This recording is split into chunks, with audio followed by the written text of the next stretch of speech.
നമ്മൾ ഈ പുറമെ കാണിക്കുന്ന ആളുകളല്ല ബിസിനസ് ഓണേഴ്സ്, പുറമെ കാണുന്ന ഓർഗനൈസേഷനും അല്ല ആ കമ്പനി. കാരണം ബിസിനസ് ഓണറിന്റെ ജേണി എന്ന് പറഞ്ഞാൽ പുറമെ കാണുന്നത് പോലുള്ള ഗ്ലാമർ ഇല്ല.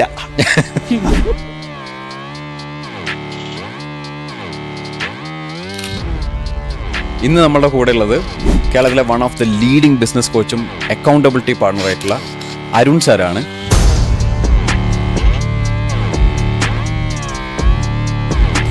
He and his company 11X have been instrumental in shaping the way I run my business. I am so happy and honored to have him on WiseUp. ശരിക്കും ഏത് business start ചെയ്യുന്ന സമയത്ത് തന്നെ ഈ ബിസിനസ്സിൽ നിന്ന് എങ്ങനെ എക്സിറ്റ് ചെയ്യാമെന്നുള്ള ഒരു ക്ലാരിറ്റി കൂടി ബിസിനസ് ഓണർ ചിന്തിച്ച് തുടങ്ങിയാൽ കുറേ കാര്യങ്ങൾ ഐഡന്റിഫൈ ചെയ്യാൻ പറ്റും. What is the importance of having at least 6 months of working capital?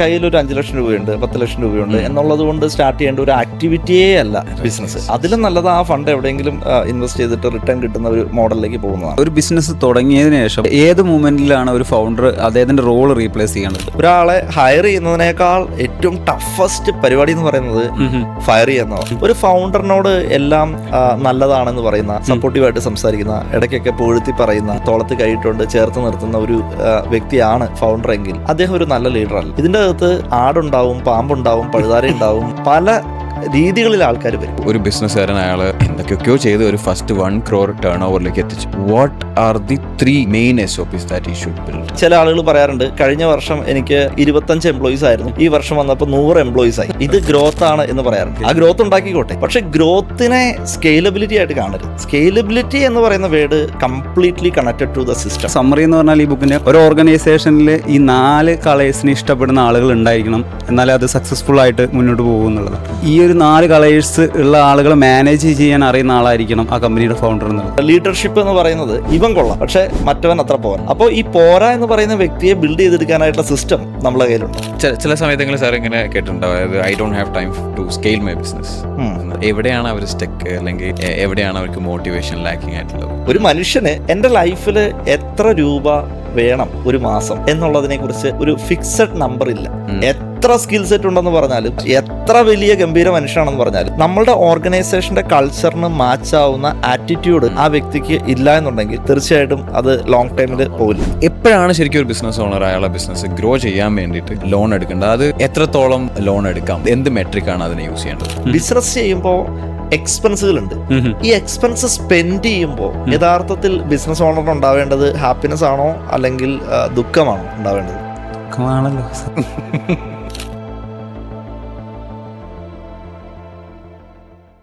Hello and welcome to WiseUp podcast. ഇന്ന് എൻ്റെ കൂടെ ഉള്ളത് കേരളത്തിലെ one of the leading business കോച്ചും അക്കൗണ്ടബിലിറ്റി പാർട്ണറായിട്ടുള്ള അരുൺ സാറാണ്. Arun sir doesn't need an introduction. He and his company 11X have been instrumental in shaping the way I run my business, and I am so happy and honored to have him on WiseUp. Welcome, sir. Yes. Sir, so last podcast we did around 1.5 years ago. Yes. So how are things? Yeah, things are going good. Actually, ഭയങ്കര happiness ഉണ്ട്. കാരണം നമ്മുടെ കേരളത്തിലെ Malayali business ഓണേഴ്സിനെ വേണ്ടുന്ന ഒരു സിസ്റ്റത്തിനെ support ചെയ്തുകൊണ്ട് drive ചെയ്യാൻ പറ്റുന്നു എന്നുള്ള സന്തോഷത്തിലാണ്. Welcome back. യെസ്. സർ, നമ്മളിപ്പം ജോലി ചെയ്യുന്ന ഒരുപാട് ആളുകൾ ഡ്രീം ആയിരിക്കും സ്വന്തമായിട്ടൊരു ബിസിനസ് തുടങ്ങുക എന്നുള്ളത്. പക്ഷേ അവരിൽ പലർക്കും ഇതെങ്ങനെ തുടങ്ങണം, അല്ലെങ്കിൽ അത് തുടങ്ങുന്ന സമയത്ത് എന്തൊക്കെ ഫിനാൻഷ്യൽ നമ്പേഴ്സാണ്, അല്ലെങ്കിൽ ഒരു 3 ഫിനാൻഷ്യൽ നമ്പേഴ്സ് ഞാൻ ശ്രദ്ധിച്ചിട്ട് നന്നായിരുന്നു എന്ന് തോന്നുന്നുണ്ടാവും. അപ്പോൾ സാറിന് അതിലേക്ക് ആ ഒരു 3 ഫിനാൻഷ്യൽ കീ നമ്പേഴ്സ് എന്തൊക്കെയാണ്?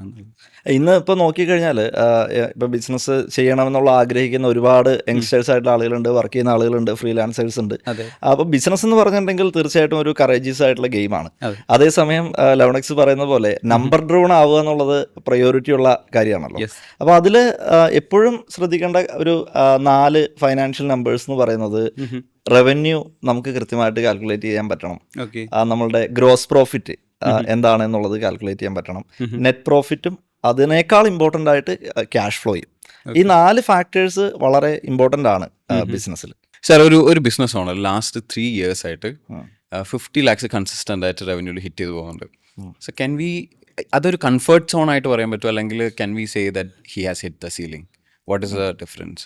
ഈ 50 ലാക്സോ അല്ലെങ്കിൽ ഏത് നമ്പറും ആയിക്കോട്ടെ, ഇങ്ങനെ സ്റ്റാഗ്നൻ്റ് ആയിട്ട് നമ്മൾ കണ്ടിന്യൂസ് ആയിട്ട് പോയിക്കൊണ്ടിരിക്കുമ്പോൾ ആ വ്യക്തി ഒരു ലൈഫ് സ്റ്റൈൽ സെറ്റ് ചെയ്തിട്ടുണ്ടാവും. Yes yes. ഓക്കെ, ആ വ്യക്തിയുടെ ലൈഫ് സ്റ്റൈൽ ആ രീതിക്ക് മെയിൻറ്റെയിൻ ചെയ്താലും അദ്ദേഹത്തിൻ്റെ കൂടെ നിൽക്കുന്ന ആളുകളുടെ ഗ്രോത്ത് അദ്ദേഹത്തിന് ഉറപ്പിക്കണമെങ്കിൽ പോലും അദ്ദേഹത്തിന് ഗ്രോത്ത് ആവശ്യമാണ്. അതെ. ഓക്കെ, അതേസമയം എക്സ്പെൻസ് എല്ലാ വർഷവും പല ഏരിയാസിൽ കൂടിക്കൊണ്ടിരിക്കുന്നുണ്ടാവും. Yeah. അപ്പോൾ പ്രോഫിറ്റബിലിറ്റിയിലും ചലഞ്ചസ് Yes.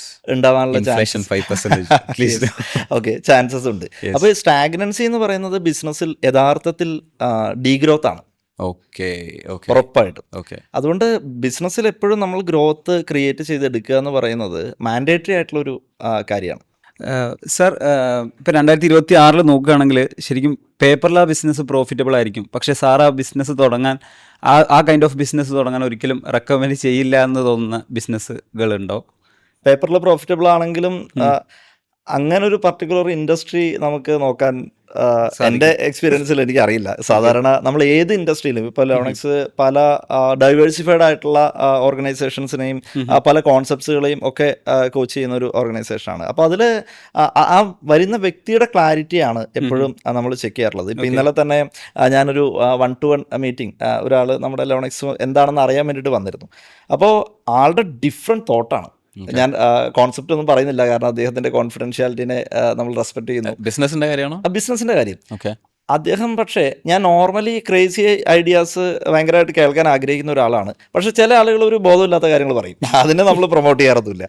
പക്ഷേ ഇന്നലെ അദ്ദേഹം പറഞ്ഞ ഒരു കാര്യം ശരിക്കും അത്രയും ഡേറ്റ ഡ്രിവൺ ആയിട്ട് അദ്ദേഹം കൊണ്ടുവന്ന ആ ഒരു പ്രൊഡക്റ്റ് ലൈനിൻ്റെ ഇമ്പാക്റ്റ് അദ്ദേഹം എന്നോട് പറഞ്ഞത് 20,000 CR ടേൺ ഓവർ ഉണ്ടാക്കാനുള്ള കേപ്പബിലിറ്റിയെക്കുറിച്ച് വളരെ ഡെപ്തിൽ അദ്ദേഹത്തിൻ്റെ കഴിഞ്ഞ കുറേ വർഷങ്ങളുടെ റിസർച്ചിൻ്റെ പാർട്ടായിട്ട് അദ്ദേഹം വന്ന് എക്സ്പ്ലെയിൻ ചെയ്തു. 20,000 CR എത്തുമില്ല എന്നുള്ളതൊന്നുമല്ല, അതിൻ്റെ അത്രയും കേപ്പബിൾ ആയിട്ടുള്ള മലയാളീസ് ഈ ലോകത്തുണ്ട് എന്നുള്ളതിൻ്റെ ഒരു പ്രൂഫായിരുന്നു ഇന്നലത്തെ ഡിസ്കഷൻ. അപ്പോൾ തീർച്ചയായിട്ടും ഇതൊക്കെ സംഭവിക്കട്ടെ. സാർ, ഇപ്പോൾ ഇത്രയും നാളെ എനിക്ക് ഒരുപാട് ബിസിനസ് ഓണേഴ്സിനെ കണ്ടിട്ടുണ്ട്, ഒരുപാട് ബിസിനസ് ഓണേഴ്സിനെ കണ്ടിന്യൂസ് ആയിട്ട് കോച്ച് ചെയ്തിട്ടുണ്ട്.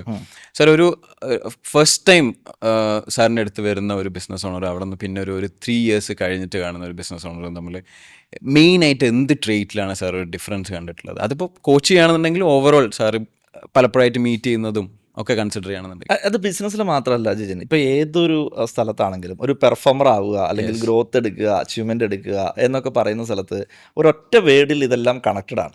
ഡിസിപ്ലിൻ എന്ന് നമുക്കതിനെ വിളിക്കാം. ഓക്കെ, ഇപ്പോൾ എല്ലാവർക്കും ചലഞ്ചസ് എന്താണ്? ഡിസിപ്ലിൻ ഇല്ല എന്നുള്ളത് തന്നെയാണല്ലോ. അതിപ്പോൾ ഹെൽത്ത് മെയിൻറ്റെയിൻ ചെയ്യുന്ന കാര്യത്തിലായിക്കോട്ടെ, ഏത് രീതിയിലും.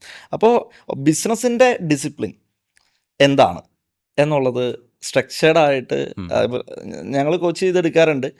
അതിൽ ഒറ്റ ചലഞ്ച് എന്ന് വെച്ചാൽ അവർ റെഡി ആണെങ്കിൽ നമുക്ക് കോച്ച് ചെയ്യാൻ പറ്റും. അപ്പോൾ ആദ്യം തന്നെ നമ്മൾ ബിസിനസ് ഓണേഴ്സ് വരുമ്പോൾ അവരോട് ചോദിക്കും, നിങ്ങൾ SBTയിൽ നിൽക്കാൻ റെഡിയാണോ? അപ്പോൾ അവർ ചോദിക്കും, അതെന്താ സാധനം? SBT എന്ന് പറഞ്ഞാൽ ഇപ്പോൾ ഓൾറെഡി ഒരു പ്രൂവ് ചെയ്യപ്പെട്ട സിസ്റ്റം ആയതുകൊണ്ട് തന്നെ നമ്മൾ അവരോട് പറയും, ഇപ്പോൾ നമ്മൾ 55 കോടി ടേൺ ഓവറുള്ള ഒരു ഓർഗനൈസേഷനെ 300 CRലേക്ക് എത്തിച്ചതും ഈ SBTയോട് കൂടി അദ്ദേഹം വന്നതുകൊണ്ടാണ്. അപ്പോൾ SBT എന്ന് പറഞ്ഞാൽ ഇത്രയേ ഉള്ളൂ, പ്രൂവ് ചെയ്യപ്പെട്ട സിസ്റ്റത്തിൽ സറണ്ടേഡ് ആയിട്ട് 100% ബിലീഫോട് കൂടി ട്രസ്റ്റോട് കൂടി നിൽക്കാൻ റെഡിയാണോ എന്ന് ചോദിക്കുന്ന സ്ഥലത്ത് നമുക്കൊരു ഫ്രീഡം കിട്ടുകയാണ്. കാരണം ഒരു ബിസിനസ് ഓണർ കാശ് ഉണ്ടാക്കുന്നു, കോടികൾ ഉണ്ടാക്കുന്നു, അപ്പോൾ അവരുടെ തലയിൽ കയറിയിരിക്കാൻ നമുക്ക് പറ്റത്തില്ല. അവർ പെർമിഷൻ തന്നു കഴിഞ്ഞിട്ടുണ്ടെങ്കിൽ തീർച്ചയായിട്ടും നമുക്ക് എന്ത് ചെയ്യാൻ പറ്റും? എന്നാലേ കോച്ച് ചെയ്യാൻ പറ്റും. അതെ. അപ്പോൾ ഡിസിപ്ലിൻ ആണ് ഏറ്റവും ഇമ്പോർട്ടൻ്റ് ആയിട്ടുള്ള ഫാക്ട്. സർ, ലെവണക്സിനെ സംബന്ധിച്ചിടത്തോളം ഒരു അക്കൗണ്ടബിലിറ്റി പാർട്ണർ എന്നാണ് പറയുന്നത്. അപ്പം ഗ്രോത്ത് അല്ലെങ്കിൽ സ്കെയിലിംഗ് എന്നുള്ള 2 വേർഡ് മാറ്റി നിർത്തിക്കൊണ്ട് ശരിക്കും ലെവണക്സിന് സർവൈവൽ ഇല്ല. അപ്പം ശരിക്കും what is the major difference between this two? Scaling, growth അല്ല. അതെ. ഗ്രോത്ത് എന്ന് പറയുന്നൊരു വേർഡ് തീർച്ചയായിട്ടും നമ്മൾ ഭയങ്കര അഗ്രസീവായിട്ടുള്ള ഒരു മനുഷ്യന് ഉണ്ടാക്കിയെടുക്കാൻ പറ്റുന്ന ഒരു കാര്യമാണെന്നാണ് ഞാൻ വിശ്വസിക്കുന്നത്. അതായത് ഇപ്പോൾ എക്സാമ്പിൾ ഒരു ഓർഗനൈസേഷൻ്റെ കാര്യം തന്നെ എടുക്കാം. ബിസിനസ്സിൽ നമ്മൾ സെയിൽസ് കൂട്ടുന്നു, അത് ഗ്രോത്ത് ആണ്. ചില ആളുകൾ പറയാറുണ്ട്, കഴിഞ്ഞ വർഷം എനിക്ക് 25 എംപ്ലോയീസ് ആയിരുന്നു, ഈ വർഷം വന്നപ്പോൾ 100 എംപ്ലോയീസ് ആയി. ഓക്കെ, ഇത് ഗ്രോത്ത് ആണ് എന്ന് പറയുന്ന ആൾക്കാരുണ്ട്. അതുപോലെ തന്നെ ഇത്ര ബ്രാഞ്ച് ആയിരുന്നു, അല്ലെങ്കിൽ ഇത്ര ബ്രാഞ്ചിലേക്ക് കൊണ്ടുപോകുന്നു, ഇത് ഗ്രോത്ത് ആണ് എന്ന് പറയാറുണ്ട്. ആ ഗ്രോത്ത് ഉണ്ടാക്കിക്കോട്ടെ, പക്ഷെ ഗ്രോത്തിനെ സ്കെയിലബിലിറ്റി ആയിട്ട് കാണരുത്. സ്കെയിലബിലിറ്റി എന്ന് പറയുന്ന word completely connected to the system. കാരണം ഒരു സിസ്റ്റം ഡ്രൈവ് ചെയ്യുന്ന ഒരു പ്രോസസ്സിലേക്ക് ആ ഓർഗനൈസേഷൻ എത്തിയിട്ടുണ്ടെങ്കിൽ അത് സ്കെയിലബിൾ മോഡലിലേക്ക് മാറി എന്ന് പറയാം. അതല്ലാതെ ബിസിനസ് ഓണറിനെ ടോട്ടലി കംപ്ലീറ്റ്ലി ഡിപ്പെൻഡ് ചെയ്തിട്ടുള്ള ഒരു ഓർഗനൈസേഷൻ, അദ്ദേഹത്തിന് ഉറക്കമില്ല, ഒന്നും ചെയ്യാൻ പറ്റുന്നില്ല എന്ന് പറയുന്ന ഒരു അവസ്ഥയിൽ കമ്പനി ടേൺ ഓവർ ഉണ്ടാക്കി പ്രോഫിറ്റ് ഉണ്ടാക്കി എന്ന് പറയുന്നതിനെയാണ് ഗ്രോത്ത് എന്ന് പറയുന്നത്. ഗ്രോത്ത് മാൻഡേറ്ററി ആണ്, പക്ഷെ അത് സ്കെയിലബിൾ മോഡലിലേക്ക് മാറ്റാൻ സിസ്റ്റം ആവശ്യമാണ്. റവന്യൂ ഇങ്ങനെ പറയാൻ പറ്റും സാർ, ഇപ്പോൾ എംപ്ലോയീസിന്റെ എണ്ണം കൂടുന്നത് ഗ്രോത്ത് ആയി പറയുന്നതിന് പകരം റവന്യൂ പെർ എംപ്ലോയി കൂടുകയാണെന്നുണ്ടെങ്കിൽ എക്സാക്ട്ലി അത് നമുക്ക് അങ്ങനെ പറയാം. അതേസമയം അതിനൊരു സിസ്റ്റം ഉണ്ടാവണം, അതിൻ്റെ പ്രോസസ്സ് റെഡി ആവണം. ഇപ്പോൾ ഒരു ലീഡർഷിപ്പ് എന്ന് പറയുന്നത് എപ്പോഴും നമ്മൾ പറയാറുണ്ട്, ഇവൻ കൊള്ളാം പക്ഷെ മറ്റവൻ അത്ര പോരാ. അപ്പോൾ ഈ പോരാ എന്ന് പറയുന്ന വ്യക്തിയെ ബിൽഡ് ചെയ്തെടുക്കാനായിട്ടുള്ള സിസ്റ്റം നമ്മളെ കയ്യിലുണ്ടോ? Okay okay. ആവറേജ് എംപ്ലോയീസിനെ കൊണ്ട് എക്സ്ട്രാ ഓർഡിനറി ഓർഗനൈസേഷൻ ഉണ്ടാക്കാൻ പറ്റുന്ന സിസ്റ്റം ഒരു ഓർഗനൈസേഷൻ ഉണ്ടെങ്കിൽ നമുക്ക് വിളിക്കാം അതൊരു സിസ്റ്റമാറ്റിക് ഓർഗനൈസേഷൻ ആണെന്ന്.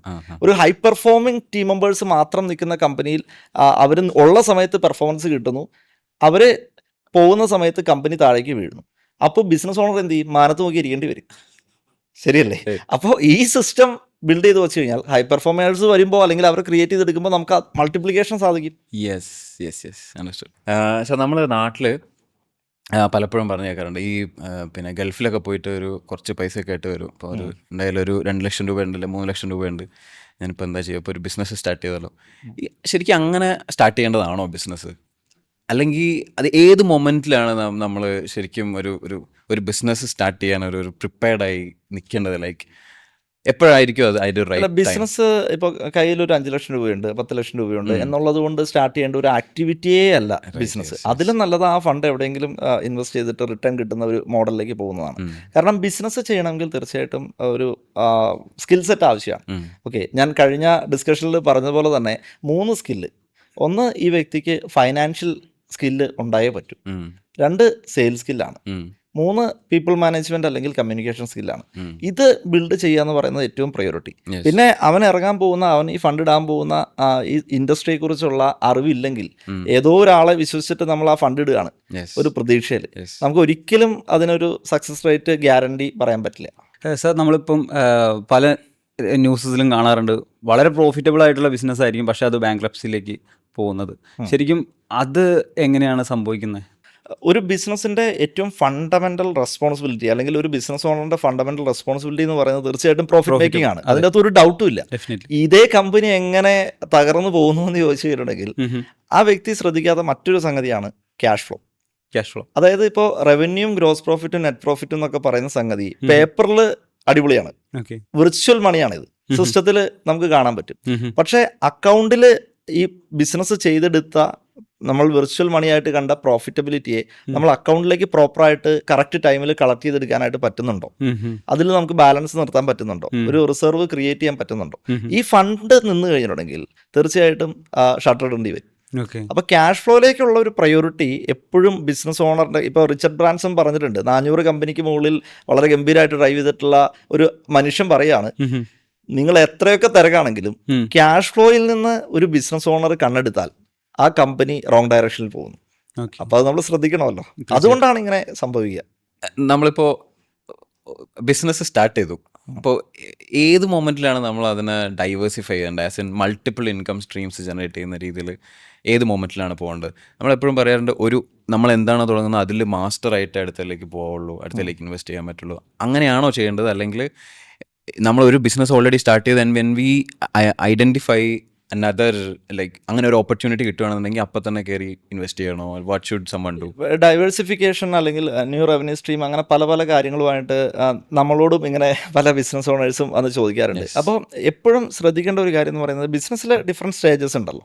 ഇപ്പോൾ ഒരു 0 to 5 CR എന്ന് പറയുന്ന ഒരു ഗെയിം, അവിടെ ശരിക്കും ആ ലോഞ്ചിങ് ഫേസിലാണ് ആ ബിസിനസ് നിൽക്കുന്നത്. ഓക്കെ, 5 CR to 25 CR എന്ന് പറഞ്ഞു കഴിഞ്ഞാൽ അത് ഒരു ഗ്രോത്ത് ഫേസിൽ നിൽക്കുന്ന ബിസിനസ്സാണ്. ഇതാണ് ഏറ്റവും ഡേഞ്ചറസ് ആയിട്ടുള്ള ഫേസ്. കാരണം എന്താണെന്ന് വെച്ചിട്ടുണ്ടെങ്കിൽ ഈ സമയത്താണ് കുറേ ഓപ്പർച്യൂണിറ്റീസ് വന്ന് വിളിക്കുക. അപ്പോൾ നോക്കുമ്പോൾ അവൻ സാധാരണ ഒരു ബിസിനസ് സ്റ്റാർട്ട് ചെയ്തു, അത്യാവശ്യം ഇൻകമൊക്കെ ആയി, കുറച്ച് റെസ്പെക്റ്റ് ഒക്കെ കിട്ടി, നല്ലൊരു വണ്ടിയൊക്കെ വാങ്ങി, നോക്കുമ്പോൾ എംപ്ലോയീസ് ഉണ്ട്, സല്യൂട്ട് അടിക്കാൻ ആൾക്കാരുണ്ട്. ആ സമയത്ത് എന്തോ ആയി എന്ന് പറയുന്ന ഒരു ഫീൽ അങ്ങ് കിട്ടും. ആ സമയത്ത് അക്കൗണ്ടിൽ കാശുണ്ട്. അപ്പോഴാണ് ഒരു റിയൽ എസ്റ്റേറ്റ് ഒരു ചേട്ടൻ വന്നിട്ട് പറയാണ്, "ദേ അവിടെ ഒരു പ്രോപ്പർട്ടി ഉണ്ട്, നമുക്ക് അങ്ങ് എടുത്താലോ?" അല്ലെങ്കിൽ ഒരു ഫ്രണ്ട് വന്നു, "എടാ ഞാൻ IT ഇൻവെസ്റ്റ് ചെയ്യാൻ പോകുന്നു, ഇപ്പൊ AI ഞാൻ ഭയങ്കര ഗംഭീര ഒരു സാധനം ബിൽഡ് ചെയ്യാൻ പോവാം, നീ ഇൻവെസ്റ്റ് ചെയ്യുന്നുണ്ടോ? 10 വർഷത്തിൽ ഈ സാധനം, ഇതാണ് എൻ്റെ പ്ലാൻ." അപ്പോൾ ഇപ്പോൾ എങ്ങനെയൊക്കെയോ നമ്മുടെ കമ്പനി ഡ്രൈവ് ചെയ്യാനായിട്ടുള്ള ടീമായിട്ടുണ്ട്. പക്ഷേ അതിനെ ആ സമയത്ത് റൈറ്റായിട്ട് ഡേറ്റ ഡ്രിവൺ ആയിട്ടുള്ള ഒരു ഡിസിഷൻ എടുത്ത് കമ്പനിയെ ബിൽഡ് ചെയ്യാൻ നോക്കുന്നതിന് പകരം ഇങ്ങനെയൊക്കെ മാറ്റുന്ന ബിസിനസ് ഓണർ ആണെങ്കിൽ തീർച്ചയായിട്ടും ഈ പറയുന്ന ഗ്രോത്ത് ഫേസിൽ നിന്ന് നെക്സ്റ്റ് ഫേസിലേക്ക്, അതായത് ഈ 25 CR to 50 CR എന്ന് പറയുന്ന ഗെയിമിലേക്ക് അദ്ദേഹത്തിന് പോകാൻ പറ്റില്ല. അതാണ് അതിൻ്റെ ഏറ്റവും വലിയൊരു ചലഞ്ച്. ഇനി 50 CR to 100 CR എന്ന് പറയുന്നത് ടോട്ടലി ഡിഫറെൻറ്റ് ഗെയിമാണ്. ഓക്കെ, എലിവേറ്റ് ചെയ്യപ്പെടേണ്ട ഒരു പീരീഡാണ്. 100 CR പ്ലസിലേക്ക് പോകുമ്പോഴാണ് റിയൽ സ്കെയിലബിലിറ്റി ഗെയിമിലേക്ക് നമുക്ക് ഗംഭീരമായിട്ട് ഡ്രൈവ് ചെയ്യാൻ പറ്റും. സാർ പറയുന്നത് ഇപ്പോൾ ഒരു 25 CR വരെ ഒരു ഓർഗനൈസേഷൻ എത്തുന്നവരെ ഫൗണ്ടർ അതിൽ തന്നെ അതിൽ ഫോക്കസ്ഡ് ആയിരിക്കണം. കാരണം എന്ന് കരുതി അത് റിലേറ്റ് ചെയ്തുകൊണ്ടുള്ള പുതിയ റവന്യൂ സ്ട്രീം സ്റ്റാർട്ട് ചെയ്തതൊന്നും അല്ല ഞാൻ പറയുന്നത്. ഇൻഡസ്ട്രി സെയിം അല്ലെങ്കിൽ വെർട്ടിക്കൽ സെയിം ആയിരിക്കും. ഒരു ഫൗണ്ടറിന് അദ്ദേഹത്തിൻ്റെ ബിസിനസ്സിൽ വലിയ രീതിയിലുള്ള സ്കില്ലുണ്ട്, പക്ഷെ ആ ഫൗണ്ടറിന് അദ്ദേഹത്തിൻ്റെതായിട്ടുള്ള ഒരു ഐഡന്റിറ്റി ഇല്ല. അതുപോലെ നേരെ ഓപ്പോസിറ്റ് ആയിട്ട് ഒരു ഫൗണ്ടറിന് അദ്ദേഹത്തിൻ്റെതായിട്ടുള്ള ഐഡന്റിറ്റി ഉണ്ട്, പക്ഷെ അദ്ദേഹത്തിൻ്റെ ബിസിനസ് സ്കില്ല് വളരെ കുറവാണ്. ഈ രണ്ടെണ്ണത്തിൽ ഏത് ബിസിനസ് ആയിരിക്കും ഏറ്റവും ഫാസ്റ്റായിട്ട് മൂവ് ചെയ്യുക? ഇത് തമ്മിലുള്ള ഒരു ഡിഫറൻസ് എന്താ? അല്ല, ഇത് ബിസിനസ് മോഡലും അല്ലെങ്കിൽ ആ വ്യക്തി ഏത് തരത്തിലുള്ള ഓർഗനൈസേഷനെയാണ് ഒരു ഇൻഡിവിജ്വൽ ബ്രാൻഡിനെ ബേസ് ചെയ്തുകൊണ്ടുള്ള ഒരു സംഗതിയാണോ ആ വ്യക്തിയുടെ കോൺസെപ്റ്റ് എന്നുള്ളത് നമുക്കറിയില്ല. നോർമലി എൻ്റെ ഒരു കോൺസെപ്റ്റിൽ എപ്പോഴും ബ്രാൻഡ് ബിൽഡായിട്ട് നിൽക്കണം എന്നുള്ള ഒരു തോട്ടിൽ ചിന്തിക്കുന്ന ഒരാളാണ് ഞാൻ. അതേസമയം ഈ പറയുന്ന ഗ്രോത്ത് ഫേസിലേക്ക് പോകുന്ന സമയത്ത് ഈ ബിസിനസ് ഓണറും ബിസിനസ്സും തമ്മിലുള്ള ഡിഫറൻസ് മനസ്സിലാവാതെ പോകുന്ന ഓണേഴ്സ് ഉണ്ട്. കാരണം ഇത് ഞാനായിട്ട് ബിൽഡ് ചെയ്തതല്ലേ, അപ്പോൾ എൻ്റെ പേര് എല്ലാ സ്ഥലത്തും വരിക. അത് ആ ഓർഗനൈസേഷൻ്റെ പ്രൊഡക്റ്റിലെ സെല്ല് ചെയ്യാനോ അല്ലെങ്കിൽ പ്രോഫിറ്റബിലിറ്റി കൂട്ടാനോ ബ്രാൻഡ് ബിൽഡ് ചെയ്യാനോ ഒക്കെ സപ്പോർട്ട് ചെയ്യുന്നുണ്ടെങ്കിൽ അത് ചെയ്യാം. പക്ഷേ ഇന്റൻഷൻ റോങ് ആണെങ്കിൽ, ഒരു എന്താ പറയുക, നമ്മുടെ പ്രാഞ്ചിയേട്ടനാവാനാണെങ്കിൽ അത് തീർച്ചയായിട്ടും ഹെൽപ്പ് ചെയ്യില്ല എന്നുള്ളതാണ് എനിക്ക് തോന്നുന്നത്. So what is the first financial discipline that you instill when a new founder comes to you? എപ്പോഴും 11X കോച്ച് ചെയ്യുന്ന ഒരു സിസ്റ്റം ഉണ്ട്. നോർമലി ഏതൊരു ചാർട്ടേഡ് അക്കൗണ്ടന്റിനോട് ചോദിച്ചു കഴിഞ്ഞിട്ടുണ്ടെങ്കിലും അവിടെ പ്രോഫിറ്റ് എന്ന് പറയുന്ന ഫോർമുല എങ്ങനെയാ വരിക? Revenue minus expense is equal to net profit. ഏറ്റവും അവസാനം എല്ലാ എക്സ്പെൻസും കഴിഞ്ഞതിന് ശേഷമാണ് ഈ നെറ്റ് പ്രോഫിറ്റ് എന്ന് പറയുന്ന ഒരു സംഗതി നമ്മൾ കൊണ്ടുവരിക. നമ്മൾ കോച്ച് ചെയ്യുന്നത് മോഡലിൽ revenue minus net profit is equal to expense. അതായത് എപ്പോഴും ഈ നെറ്റ് പ്രോഫിറ്റിനെ പ്രയോറിറ്റൈസ് ചെയ്ത് ഒരു പെർസെൻറ്റേജ് മാറ്റിവെക്കുന്ന ഹാബിറ്റ് സിസ്റ്റം, അത് ചെറുതോ നെഗ്ലിജിബിൾ ആയിട്ടുള്ള ഒരു സംഗതിയോ വലുതോ എന്തും ആയിക്കോട്ടെ, ഈ പ്രാക്ടീസ് ഹാബിറ്റ്സിലേക്ക് വരിക എന്ന് പറയുന്നത് വളരെ ഇമ്പോർട്ടൻ്റ് ആയിട്ടുള്ളൊരു കാര്യമാണ്. ആ പ്രോഫിറ്റ് ഹാബിറ്റ് ഉണ്ടാക്കുന്ന ഒരു കമ്പനിയെ സംബന്ധിച്ചിടത്തോളം തീർച്ചയായിട്ടും അവർക്ക് അതിൻ്റെ പെർസെൻറ്റേജ് കൂട്ടി കൊണ്ടുവരാനായിട്ട് സാധിക്കും. അങ്ങനെ ഒരുപാട് കമ്പനീസിൽ നമ്മൾ ചെയ്തിട്ടുണ്ട്. ആ പ്രാക്ടീസ് തന്നെയാണ് നമ്മളിപ്പോഴും ആളുകളിലേക്ക് എത്തിക്കുന്നത്. Okay, what is the importance of having at least 6 months of working capital? ഇപ്പോൾ നേരത്തെ പറഞ്ഞ പോലെ എന്താണ്, കായിൽ 4 കാ വന്നു കഴിഞ്ഞിട്ടുണ്ടെങ്കിൽ അത് എങ്ങനെ സ്പെൻഡ് ചെയ്യണം എന്നുള്ള അന്വേഷിച്ച് നടക്കുന്ന ഒരു ഗെയിമിലേക്ക് പോകാതിരിക്കുക. കാരണം ബിസിനസ് ഓണറും ബിസിനസ്സും രണ്ടാണ്. അപ്പോൾ ഈ ബിസിനസ്സിനെ പ്രൊട്ടക്ട് ചെയ്യുക എന്ന് പറയുന്ന റെസ്പോൺസിബിലിറ്റി തീർച്ചയായിട്ടും ബിസിനസ്സുകാരനുണ്ട്. അപ്പോൾ ബിസിനസ്സിൻ്റെ അക്കൗണ്ടിൽ തീർച്ചയായിട്ടും ഒരു പ്രോഫിറ്റ് അക്കൗണ്ട് സ്റ്റാർട്ട് ചെയ്തേ പറ്റൂ. അതായത് 6 മാസത്തെ വർക്കിംഗ് ക്യാപിറ്റൽ അവിടെ കിടക്കുന്നുണ്ടെങ്കിൽ ഈ ബിസിനസ് ഓണറിന് റൈറ്റ് ആയിട്ടുള്ള നല്ല ഡിസിഷൻസ് എടുക്കാൻ പറ്റും.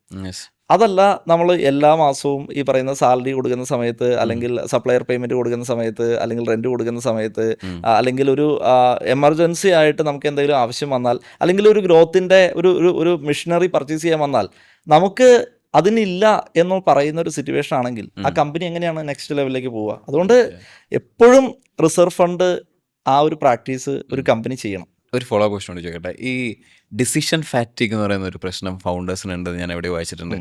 അപ്പോൾ അതിൽ ആമസോണിൻ്റെ ജെഫ് ബെസോസിൻ്റെ ഒരു കോട്ട് വായിച്ചിട്ടുണ്ട്. അദ്ദേഹത്തിൻ്റെ ഫസ്റ്റത്തെ 1 to 2 hours അത്ര എല്ലാ മെയിൻ ഡിസിഷൻസും എടുക്കുന്നത്. സോ എങ്ങനെയാണ് ലൈക്ക് ഈ ഡിസിഷൻ ഡിലേ കൊണ്ട് ഒരുപാട് പ്രശ്നങ്ങൾ വരുന്നുണ്ടല്ലോ, എങ്ങനെയാണ് റൈറ്റ് ആയിട്ടുള്ള ഡിസിഷൻസ് റൈറ്റ് ആയിട്ടുള്ള ടൈമിൽ ഒരു ഫൗണ്ടർ എടുക്കുക? ബിസിനസ്സിൽ റൈറ്റ് ഡിസിഷൻ റോങ് ഡിസിഷൻ എന്നുള്ളതിനേക്കാൾ ഉപരി ഡിസിഷൻ എടുക്കുക എന്നുള്ളതാണ് ഫസ്റ്റ് പ്രയോറിറ്റി. കാരണം ഈ റോങ് ഡിസിഷൻ റൈറ്റ് ഡിസിഷൻ്റെ അപ്പുറത്ത് ആളുകൾ എവിടെയാണ് സ്റ്റക്ക് ആവുന്നത്? ഡിസിഷൻ ഇല്ല എന്നുള്ളതാണ്. അതായത് ഒരു എംപ്ലോയി വന്ന് ചോദിക്കുന്നു, അദ്ദേഹം ചിലപ്പോൾ അദ്ദേഹത്തിന്റെ സെക്കൻഡ് പേഴ്സൺ ആയിരിക്കും, ഒരു ജനറൽ മാനേജർ ആയിരിക്കും, ഇന്ന ആക്ടിവിറ്റി നമുക്ക് ഇമ്മീഡിയറ്റ്ലി ചെയ്യേണ്ടതുണ്ട്. അപ്പോൾ പല MSME ബിസിനസ് ഓണേഴ്സും പറയും, ഞാനത് പറയാട്ടോ, ഈ ഡിസിഷൻ പിന്നെ വരില്ല.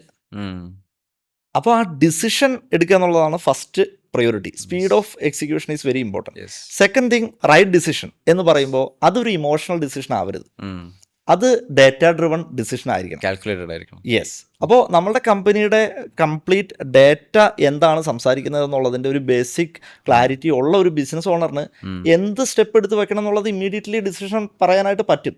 പിന്നെ ആ വ്യക്തിയുടെ ഒരു എക്സ്പീരിയൻസ് ഉണ്ട്. തീർച്ചയായിട്ടും ബിസിനസ് ഓണറിന് ഇത് ഈ ഡേറ്റയുടെ ഒപ്പം തന്നെ ഒരു ഗട്ട് ഫീലിംഗും ആവശ്യമാണ്. ഒരു ഡിസിഷൻ എടുത്താൽ പിന്നെ അതിന്റെ പുറകിൽ പോയി ഇത് ശരിയാണോ എന്ന് ചിന്തിച്ചിരിക്കുകയാണ് പലരും.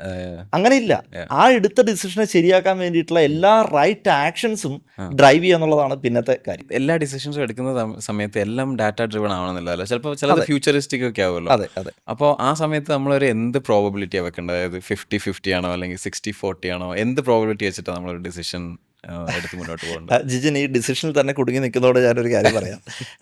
നമ്മൾ ഡിസിഷൻ എടുത്ത കാര്യമാണെങ്കിൽ പിന്നെ നമ്മളത് മൂവ് ചെയ്തുകൊണ്ടിരിക്കുക എന്ന് പറയുന്നത് ഇമ്പോർട്ടൻ്റ് അല്ലേ? റോങ് ആണ് എങ്കിൽ നമ്മൾ ചിലപ്പോൾ തിരിച്ച് കയറേണ്ടിയും വരും, അതും എഗ്രീഡ് ആണ്. പക്ഷേ ഇതിൻ്റെ ഇടയിൽ നിൽക്കരുത്. അതായത് ഒരു ഡിസിഷൻ എടുത്തിട്ട് കൺഫ്യൂസ്ഡ് ആയിട്ട് നിന്ന് കുറേ സമയം വേസ്റ്റ് ചെയ്യുന്നതിൽ മീനിങ് ഇല്ല. അപ്പോൾ അതിൻ്റെ അകത്ത് എപ്പോഴും പ്രോബ്ലം വരുന്നത് രണ്ട് മൈൻഡ് സെറ്റിനെ കുറിച്ച് നമ്മൾ പറയാറുണ്ട്. ഒന്ന് ഗെയിൻ മൈൻഡ് സെറ്റ് ആണ്, രണ്ട് ഗ്യാപ്പ് മൈൻഡ് സെറ്റ് ആണ്. ആളുകൾ എപ്പോഴും ഡീഫോൾട്ടായിട്ട് കുടുങ്ങി പോകുന്നത് ഈ ഗ്യാപ്പ് മൈൻഡ് സെറ്റിലാണ്. ഇനി എങ്ങാനും ഇതെങ്ങനെ റോങ് ആയാലോ, ഇനി എങ്ങാനും എൻ്റെ പാർട്ട്ണറായിട്ട് കൂടെ കൂട്ടിയവൻ ചതിച്ചാലോ, ഈ ഒരു ഹയറിങ് ചെയ്തിട്ട് ഇവനിനി പെർഫോം ചെയ്തില്ലെങ്കിലോ, ഞാൻ ആദ്യമായിട്ടാണ് 1,00,000 രൂപയുടെ സാലറി കൊടുക്കുന്നത്, ഓക്കെ, ഇതൊക്കെ ടെൻഷനാണ്. സി, വൺസ് ഡിസിഷൻ എടുത്തു, 1,00,000 രൂപയിൽ സാലറി കയറി, ഇനി ആ വ്യക്തിയുടെ പ്രൊഡക്ടിവിറ്റിയെ ഡ്രൈവ് ചെയ്യാനായിട്ട് വന്ന വ്യക്തിയെ ബിൽഡ് ചെയ്തെടുക്കുക എന്ന് പറയുന്ന റെസ്പോൺസിബിലിറ്റിയിൽ കാര്യങ്ങൾ മൂവ് ചെയ്യുക എന്നുള്ളതല്ലേ. അതല്ലാതെ ഇനി ചില ആൾക്കാരുണ്ട്, ഞാൻ എക്സാമ്പിളായിട്ട് എടുത്തതാണ് ഈ റിക്രൂട്ട്മെന്റ്, നല്ല സാലറിയിൽ എടുത്തിട്ട് ഇങ്ങനെ മാറി നിന്നിട്ട് ഇവനെ വീക്ഷിക്കും. 1 മാസം കൊടുക്കാം, എന്നിട്ട് ഒരു 2 മാസം കൊടുക്കാം, 3 മാസം കൊടുക്കുക. 3 മാസം കൊടുക്കുമ്പോൾ ഇവൻ വേറൊരു രൂപത്തിൽ വന്നിട്ട് പറയും നിന്റെ പെർഫോമൻസ് ശരിയല്ല. ഇവൻ ആദ്യത്തെ ദിവസം മുതൽ എന്താണ് ഇമ്പ്രൂവ് ചെയ്യേണ്ടത്, എന്താണ് ഞാൻ എക്സ്പെക്ട് ചെയ്യുന്നത്, നിങ്ങളുടെ അടുത്തുനിന്ന് ഞാൻ എക്സ്പെക്ട് ചെയ്യുന്ന കീ റിസൾട്ട്സ് ഇതൊക്കെയാണ് എന്നുള്ള ക്ലാരിറ്റി കൊടുത്തിരുന്നെങ്കിൽ 2 കാര്യങ്ങൾ സംഭവിച്ചേനെ. ഒന്നുകിൽ അവൻ ഗംഭീരമായിട്ട് ഓർഗനൈസേഷന് വേണ്ടിയിട്ട് റിസൾട്ട് കൊണ്ടുവന്നേനെ, അല്ലെങ്കിൽ നമുക്ക് 1 മാസത്തിൽ അവനെ പറഞ്ഞു തരാം. ഇത് കൺഫ്യൂസ്ഡ് ആയിട്ട് നിൽക്കുക.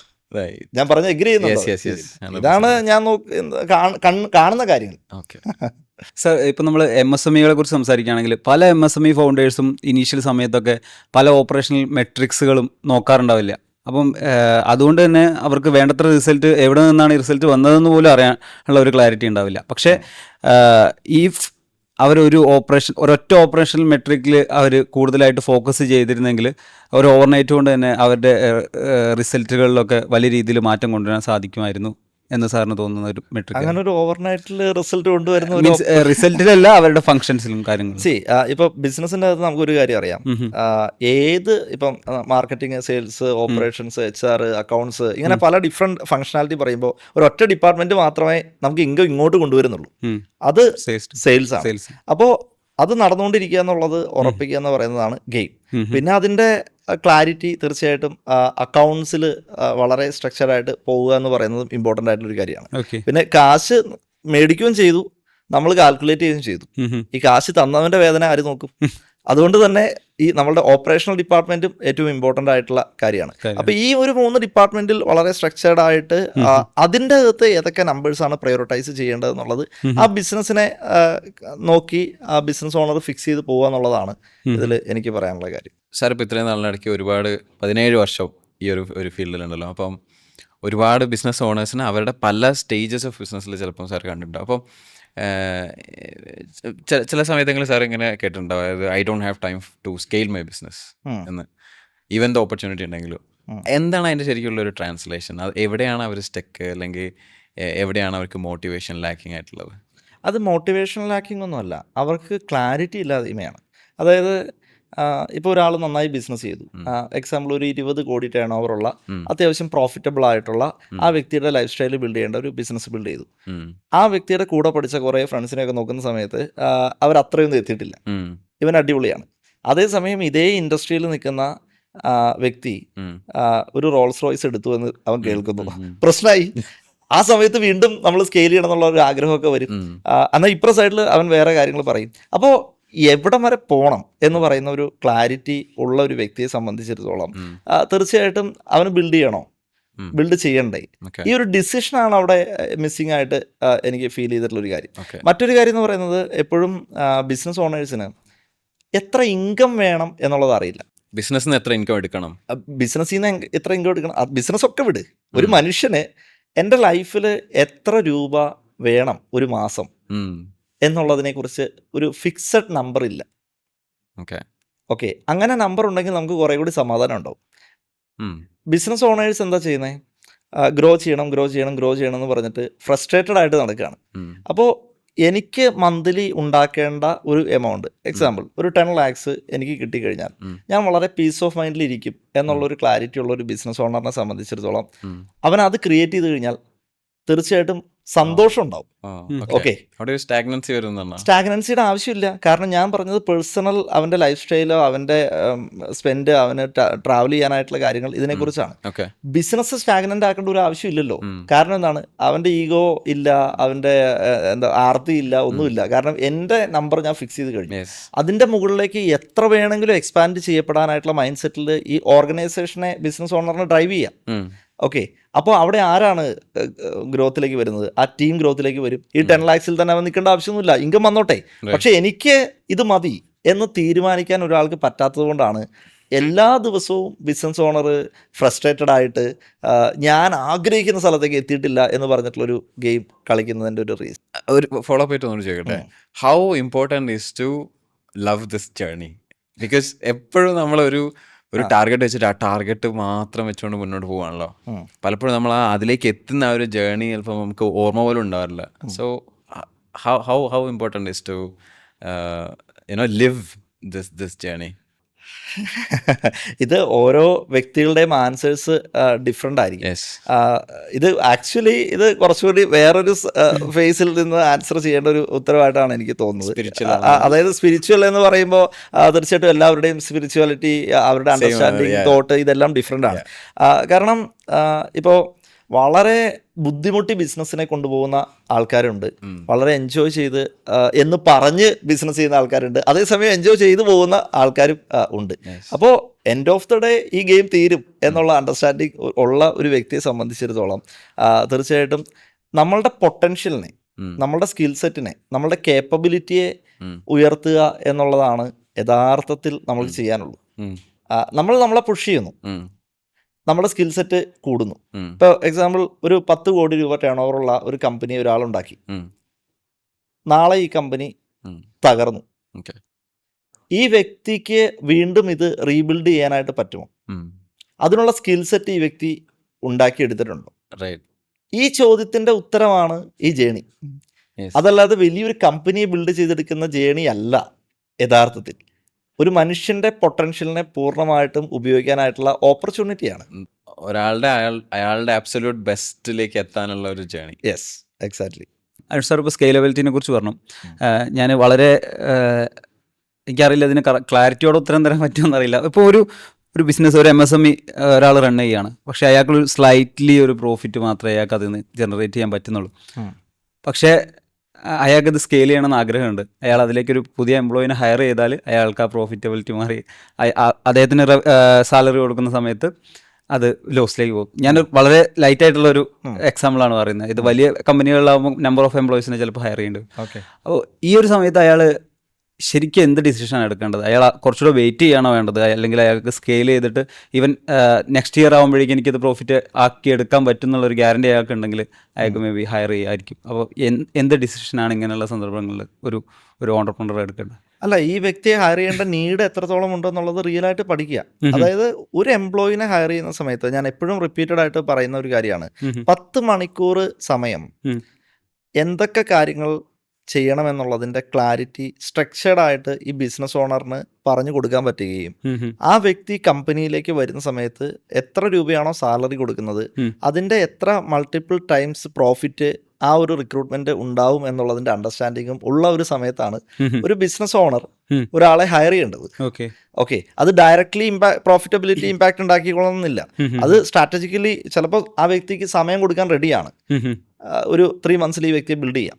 ആ പ്രോസസ്സ് നടന്നേ പറ്റൂ. കാരണം സ്ട്രക്ചേർഡ് ആയിട്ടുള്ള ഒരു ഓർഗനൈസേഷനിൽ തീർച്ചയായിട്ടും ആ ഒരു ഡിസിഷൻസ് ബിസിനസ് ഓണറിന് എടുക്കേണ്ടി വരാം. പിന്നെ പ്രോഫിറ്റബിലിറ്റിയുടെ കാര്യം ഈ ഒരു എംപ്ലോയിനെ ഹയർ ചെയ്യുന്നത് കൊണ്ട് അല്ല, ആ വ്യക്തി പ്രോഫിറ്റബിലിറ്റിയെ ഡ്രൈവ് ചെയ്യാനായിട്ടുള്ള സ്ട്രാറ്റജിക് സ്റ്റെപ്സ് പ്രോപ്പറായിട്ട് ചിന്തിച്ച് എടുക്കാത്തത് കൊണ്ടാണ്. അതൊരു ഒറ്റ എംപ്ലോയിയുടെ കാര്യത്തിൽ മാത്രമല്ല, തീർച്ചയായിട്ടും കോസ്റ്റ് സേവിങ്സിന്റെ ഭാഗമൊക്കെ ആയിട്ട് നമുക്ക് എംപ്ലോയീസിന്റെ എണ്ണം കുറയ്ക്കാറുണ്ട്.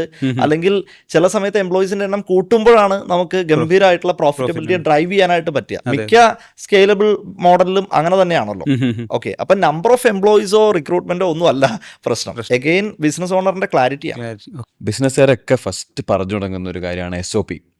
ഇപ്പൊ ലെറ്റ്സ് സേ ഒരു ബിസിനസ്സുകാരൻ അയാൾ എന്തൊക്കെയൊക്കെയോ ചെയ്ത് ഒരു ഫസ്റ്റ് 1 crore ടേൺ ഓവറിലേക്ക് എത്തിച്ചു. What are the 3 main SOPs that he should build? Yes, ഈ ആദ്യം SOPയുടെ കാര്യം പറയാം. പലപ്പോഴും ഒരു ഓർഗനൈസേഷനിൽ SOP സെറ്റ് ചെയ്യണം എന്നുള്ള ഒരു clarity, system and process set ചെയ്യണം എന്നുള്ള ഒരു ക്ലാരിറ്റി എവിടെന്നെങ്കിലും ബിസിനസ് ഓണർ കേൾക്കും. ഇപ്പൊ നമുക്ക് AI ഒക്കെ ഉള്ളതുകൊണ്ട് വളരെ എളുപ്പമാണ്. ഒരു റോൾ എഴുതി കൊടുക്കുക, അല്ലെങ്കിൽ ഒരു ഡിപ്പാർട്ട്മെന്റ് എഴുതി കൊടുക്കുക, എന്താണ് ചെയ്യേണ്ടതെന്നുള്ളതിന്റെ SOP നമുക്ക് കിട്ടും, അല്ലെങ്കിൽ ഏതെങ്കിലും കൺസൾട്ടന്റിനെ വെച്ച് കിട്ടും. പക്ഷെ ആ SOP വർക്കാവില്ല. ആ SOP വർക്കാവില്ല. നമ്മൾ ചെയ്യേണ്ടത് കറന്റ്ലി എന്താണോ നമ്മളുടെ കമ്പനിയിൽ നടക്കുന്നത്, അത് ശരിയോ തെറ്റോ എന്നുള്ളതൊന്നുമല്ല, എന്താണോ കറന്റ്ലി നടക്കുന്നത് അത് സ്റ്റെപ്പായിട്ട് എഴുതുക. ഓക്കെ, അവിടുന്ന് എന്തൊക്കെ ഇമ്പ്രൂവ്മെന്റ്സ് കൊണ്ടുവരണം എന്നുള്ള ക്ലാരിറ്റി നമ്മൾ ഉണ്ടാക്കിയെടുക്കുക. ഓക്കെ, അത് ഒരു ഫങ്ഷണാലിറ്റി വെച്ച് ചെയ്യണോ, അല്ലെങ്കിൽ ഓവർ എൻറ്റയർ ബിസിനസ് എങ്ങനെയാണോ റൺ ചെയ്യുന്നത് അതിന്റെ സ്റ്റെപ്സ്? അല്ല, ഇപ്പം ഒരു ഓർഗനൈസേഷന്റെ SOP എന്ന് പറയുമ്പോൾ എല്ലാ ഡിഫറെന്റ് ഫങ്ഷണാലിറ്റിയും സെപ്പറേറ്റ് ആയിട്ട് തന്നെ നമുക്ക് ചെയ്യേണ്ടി വരും. അപ്പോൾ അതിൽ നേരത്തെ സൂചിപ്പിച്ചതുപോലെ തന്നെ 3 ഡിപ്പാർട്ട്മെന്റ് ഏറ്റവും പ്രയോറിറ്റിയിൽ. ഓപ്പറേഷൻസിന്റെ SOP ഭയങ്കര ഇമ്പോർട്ടൻ്റ് ആണ്. കാരണം അതെന്താണ്, അവിടെ എന്തെങ്കിലും ഓപ്പറേഷൻസ് എന്ന് പറയുന്നത് ആക്ടിവിറ്റി, ഇന്റേണൽ ആക്ടിവിറ്റിയാണ്. അതിന്റെ എൻഡ് റിസൾട്ട് എന്ന് പറയുന്നത് ക്ലയന്റിന്റെ സാറ്റിസ്ഫാക്ഷൻ ആണ്. ഓക്കെ, അപ്പോൾ അത് മസ്റ്റായിട്ട് നമ്മൾ ചെയ്യണം. പിന്നെ സെയിൽസിന്റെ SOP, നമുക്ക് ഇപ്പോൾ സെയിൽസ് ടീം ബിൽഡ് ചെയ്യുന്നതിന്റെ പാർട്ടായിട്ട് ഓരോ വ്യക്തികളുടെ സ്കിൽ സെറ്റ് അനുസരിച്ചിട്ട് സെയിൽസിന്റെ ഡിഫറൻസ് വരുന്നു എന്നുള്ളതിന്റെ അപ്പുറത്ത് സ്ട്രക്ചേർഡ് ആയിട്ടുള്ള ഒരു ഫോർമാറ്റിലേക്ക് നമ്മളുടെ സെയിൽസ് പ്രോസസ്സിനെ ഡിഫൈൻ ചെയ്തെടുക്കാൻ പറ്റിക്കഴിഞ്ഞാൽ ഒരു വ്യക്തിയെ ഡിപ്പെൻഡ് ചെയ്യാത്ത സിസ്റ്റം ഡ്രൈവ് ചെയ്യപ്പെടുന്ന ഒരു ഓർഗനൈസേഷൻ നമുക്ക് ബിൽഡ് ചെയ്യാൻ പറ്റും. ഓക്കെ, അതുപോലെ തന്നെ നമ്മളുടെ അക്കൗണ്ട്സ്, നമ്മുടെ ഫൈനാൻഷ്യൽ ക്യാഷ് ഫ്ലോ, പ്രോഫിറ്റ്, ഇതിലെല്ലാം എല്ലാ ഡിപ്പാർട്ട്മെന്റിലും SOP വേണം. അപ്പൊ അതില് ബിസിനസിന്റെ സൈസും അല്ലെങ്കിൽ അതിന്റെ രീതിയും അനുസരിച്ചിട്ട് സ്റ്റാർട്ട് ചെയ്ത് വെക്കുക. അതിൽ നിന്ന് 1 സ്റ്റെപ്പ് ഇമ്പ്രൂവ്മെന്റ് കൊണ്ടുവന്നുകൊണ്ടേ ഇരിക്കുക. പിന്നെ നെറ്റ് ചിലപ്പോൾ 3 എന്ന് പറഞ്ഞാൽ ഒന്ന് ഓപ്പറേഷൻസിൽ മസ്റ്റ് ആയിട്ട് ബിൽഡ് ചെയ്യണം, അക്കൗണ്ട്സിൽ മസ്റ്റ് ആണ്, സെയിൽസ് മസ്റ്റ് ആണ്. ഇത് 3 എന്തായാലും ഒരു സ്റ്റാർട്ടർ അല്ലെങ്കിൽ ഒരു സ്റ്റാർട്ടപ്പ് സ്റ്റേജിൽ നിൽക്കുന്ന ആളുകൾ ക്രിയേറ്റ് ചെയ്യണം. കാരണം അത് വളരുമ്പോൾ തീർച്ചയായിട്ടും നമുക്ക് ഒരുപാട് എൻക്വയറീസ് വരും. അപ്പോൾ നമ്മൾ എൻക്വയറി എന്ന് പറഞ്ഞാൽ അത് മാർക്കറ്റിംഗ് ഡിപ്പാർട്ട്മെന്റിന്റെ ഫങ്ഷണൽ ഗോളാണ്. ലീഡ് ജനറേഷൻ എന്ന് പറയുന്ന ഒരു ആക്ടിവിറ്റിയിലേക്ക് പോകും. അപ്പോൾ അതിനുശേഷം അതിന്റെ ഒരു ക്ലാരിറ്റി വീണ്ടും അവിടെ കൂടി വരും. അപ്പോൾ ആ സമയത്ത് അത് ബിൽഡ് ചെയ്തുകൊണ്ടിരിക്കുക. അതുപോലെ തന്നെ ഒരു ബിസിനസ് തുടങ്ങിയതിന് ശേഷം ഏത് മൂമെന്റിലാണ് ഒരു ഫൗണ്ടർ അദ്ദേഹത്തിന്റെ റോൾ റീപ്ലേസ് ചെയ്യേണ്ടത്? ആക്ച്വലി അതേ ഒരു പുതിയ വഴിത്താരകളിലേക്കൊക്കെ തിരഞ്ഞ് പോകേണ്ട സമയം എപ്പോഴാണ്? അതായത് ആ ബിസിനസ്സിൽ നിന്ന് മാറി വേറെ റോളിനെ കുറിച്ചാണോ, അല്ലെങ്കിൽ അദ്ദേഹത്തിന് ആ ബിസിനസ്സിൽ ഉണ്ടായിരുന്ന റോള് മറ്റൊരാളാൽ റീപ്ലേസ് ചെയ്യപ്പെടേണ്ടത് എപ്പോഴാണ്? ഓക്കെ, ഒരു ബിസിനസ് സ്റ്റാർട്ട് ചെയ്തു, ആ വ്യക്തി ചിലപ്പോൾ തന്നെ ആയിരിക്കും സ്റ്റാർട്ട് ചെയ്തിട്ടുണ്ടാവുക. അവിടുന്ന് എന്താണ് റീപ്ലേസ് ചെയ്യപ്പെടുന്നത്? റീപ്ലേസ് ചെയ്യപ്പെടുന്നത് കേപ്പബിലിറ്റി ആണല്ലോ. അതായത് ഒരു ബിസിനസ് ഓണർ വന്നു കഴിയുമ്പോൾ ആ വ്യക്തിക്ക് ചെയ്യാൻ പറ്റാത്ത കാര്യങ്ങൾക്ക് വേണ്ടിയിട്ട് നമ്മൾ ആളുകളെ എടുക്കും. ഈ വ്യക്തിക്ക് സമയക്കുറവുള്ളത് കൊണ്ട് ഈ വ്യക്തിക്ക് നന്നായി ചെയ്യാൻ അറിയാവുന്ന കാര്യങ്ങൾ മറ്റാളുകളെ കൊണ്ട് എക്സിക്യൂട്ട് ചെയ്യിപ്പിക്കും. അപ്പോൾ ഈ ഒരു ചോദ്യം ആ ബിസിനസ് ഓണറിന്റെ ഗ്രോത്തിനെയും അതുപോലെ തന്നെ മൈൻഡ് സെറ്റിനെയും ഒക്കെ ഡിപ്പെൻഡ് ചെയ്യുന്ന ഒരു കാര്യമാണ്. ഇത് എനിക്ക് തോന്നുന്നു ആ ബിസിനസ് ഓണർ എടുക്കേണ്ട ഡിസിഷൻ ആണല്ലോ ഈ പറയുന്ന കാര്യങ്ങൾ. എപ്പോഴാണെന്ന് ചോദിച്ചാൽ ആ വ്യക്തി എന്താണ് ക്രിയേറ്റ് ചെയ്യാൻ പോകുന്നത്. ചിലപ്പോൾ ഒരു കമ്പനി സ്റ്റാർട്ട് ചെയ്തു, ആ വ്യക്തി 24/7 ഇരുന്ന് വർക്ക് ചെയ്യാൻ റെഡിയാണ്. അവൻ സമാധാനമായിട്ട് വർക്ക് ചെയ്യട്ടെ, നമുക്ക് എന്താ പ്രശ്നം? അല്ല സാർ, ഇപ്പോൾ ഗൂഗിളിൻ്റെ ഒക്കെ കേസ് എടുക്കുകയാണെന്നുണ്ടെങ്കിൽ സുന്ദർ പിച്ചായിനെ ആണല്ലോ ഇപ്പോൾ CEO ആയിട്ടുള്ളത്. 2 പേരും എക്സിക്യൂട്ടീവ് ചെയർമാൻ അങ്ങനത്തെ പൊസിഷനിലേക്കൊക്കെ പോയി. എപ്പോഴാണ് നമുക്കിങ്ങനെ ഐഡൻറ്റിഫൈ ചെയ്യാൻ പറ്റുക this person can replace me എന്നുള്ള എപ്പോഴാണ് ഐഡന്റിഫൈ ചെയ്യാൻ പറ്റും? ശരിക്കും ഏത് ബിസിനസ് സ്റ്റാർട്ട് ചെയ്യുന്ന സമയത്ത് തന്നെ ഈ ബിസിനസ്സിൽ നിന്ന് എങ്ങനെ എക്സിറ്റ് ചെയ്യാമെന്നുള്ള ഒരു ക്ലാരിറ്റിയും കൂടി ബിസിനസ് ഓണർ ചിന്തിച്ച് തുടങ്ങിയാൽ നമുക്ക് കുറേ കാര്യങ്ങൾ ഐഡൻറ്റിഫൈ ചെയ്യാൻ പറ്റും. ഓക്കെ, ഇപ്പോൾ 3 രീതിയിലാണ് നോർമലി നമുക്ക് എക്സിറ്റ് പ്ലാൻ റെഡിയാക്കാനായിട്ട് പറ്റുക. കാരണം ഈ റീപ്ലേസ്മെൻറ്റ് വരേണ്ട കാരണം എന്താണ്? എനിക്ക് ആ ബിസിനസ്സിൽ നിന്ന് ഫ്രീ ആവണം, എനിക്ക് ടൈം ഫ്രീഡം കിട്ടണം, എനിക്ക് മണി ഫ്രീഡം കിട്ടണം. അതിന് ഈ ബിസിനസ്സിനെ എന്നേക്കാൾ നന്നായിട്ട് ഡ്രൈവ് ചെയ്യാൻ പറ്റുന്ന ഒരു വ്യക്തിയെ കൊണ്ടുവരണം. ഇതാണല്ലോ നീഡ്. അപ്പോൾ അത് ഏതെല്ലാം രീതികളിൽ കൊണ്ടുവരാൻ പറ്റും? ഒന്നെങ്കിൽ നേരത്തെ പറഞ്ഞ പോലെ നമുക്കൊരു ഗംഭീരമായിട്ടുള്ള ഒരു ടീമിനെ ബിൽഡ് ചെയ്ത് ലീഡർഷിപ്പ് ടീമിനെ അടുത്ത ലെയറിലേക്ക് കൊണ്ടുവന്ന് ഈ CEO CXO റോൾസിൽ ആളുകളെ ഫിക്സ് ചെയ്തിട്ട് നമുക്ക് കൊണ്ടുവരാം. അതൊരു ആക്ടിവിറ്റിയാണ്. 2, നമ്മളുടെ ഫാമിലിയിൽ അത് മകനാവാം, മകളാവാം, അല്ലെങ്കിൽ ആരുമാവാം. ഓക്കെ, നമ്മുടെ ഫാമിലിയിലേക്ക് നമുക്ക് ഹാൻഡ് ഓവർ ചെയ്യാം. 3ാമത്തെ ഓപ്ഷൻ നമുക്ക് സെല്ല് ചെയ്യാം. ഓക്കെ, ഇതും നല്ലൊരു മോഡലാണ്. അപ്പോൾ ബിസിനസ് ഓണർ തീരുമാനിക്കണം ഇതിലേതാണ് എനിക്ക് വേണ്ടത് എന്നുള്ളത്. അപ്പോൾ ഈ ലീഡർഷിപ്പിലേക്ക് വരുന്ന സമയത്ത് ഈ വ്യക്തിയെ എനിക്ക് പകരം ഈ വ്യക്തി ഏറ്റെടുക്കും എന്ന് പറയുമ്പോൾ എഗെയിൻ വ്യക്തിയിലേക്കാണ് ഫോക്കസ്. അങ്ങനെ ഒരു സംഗതി ചെയ്യരുത്. സിസ്റ്റത്തിലേക്കാണ് നമ്മൾ ഫോക്കസ് ചെയ്യേണ്ടത്. അതായത് ഒരാളെ ഇപ്പൊ എക്സാമ്പിൾ നമ്മളൊരു സെയിൽസ് ഹെഡിനെ ബിൽഡ് ചെയ്യുന്നു. അദ്ദേഹത്തിന്റെ പേര് സുജിത്ത് എന്നാണ്. ഓക്കെ, അപ്പോൾ സുജിത്തിനെ ബിൽഡ് ചെയ്യരുത്, ആ സെയിൽസ് ഹെഡിനെ ബിൽഡ് ചെയ്യണം. ഈ സുജിത്ത് നാളെ പോയാലും അടുത്തൊരു സെയിൽസ് ഹെഡ് വരുമ്പോൾ ഈ സെയിൽസ് ഹെഡ് ചെയ്യേണ്ട രീതി എന്താണ്, സ്റ്റെപ്പ് ഓഫ് ആക്ഷൻ എന്താണ്, ക്ലാരിറ്റി എന്താണ്, ഏത് സമയത്ത് എന്ത് ചെയ്യണം, ഏതെല്ലാം റിവ്യൂസ് ചെയ്യണം, മന്ത്ലി എന്താണ് ചെയ്യേണ്ടത്, ഏത് റിപ്പോർട്ടാണ് ക്ലാരിറ്റിയിൽ കൊണ്ടുവരേണ്ടത്.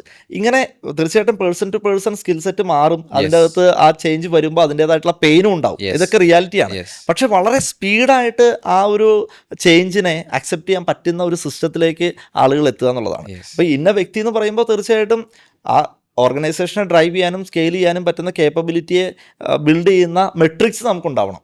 അത് സ്കിൽ സെറ്റിൽ എന്തൊക്കെയാണ്, റിസൾട്ടിൽ എന്തൊക്കെയാണ് എന്നുള്ളതിൻ്റെ ക്ലാരിറ്റി ഉണ്ടെങ്കിൽ അത് മാച്ച് ആവുന്നുണ്ടെങ്കിൽ ആ വ്യക്തിയാണല്ലോ. Including attitude. എത്ര സ്കിൽ സെറ്റ് ഉണ്ടെന്ന് പറഞ്ഞാലും, എത്ര വലിയ ഗംഭീര മനുഷ്യനാണെന്ന് പറഞ്ഞാലും, നമ്മളുടെ ഓർഗനൈസേഷൻ്റെ കൾച്ചറിന് മാച്ച് ആവുന്ന ആറ്റിറ്റ്യൂഡ് ആ വ്യക്തിക്ക് ഇല്ല എന്നുണ്ടെങ്കിൽ തീർച്ചയായിട്ടും അത് ലോങ് ടൈമിൽ പോവില്ല.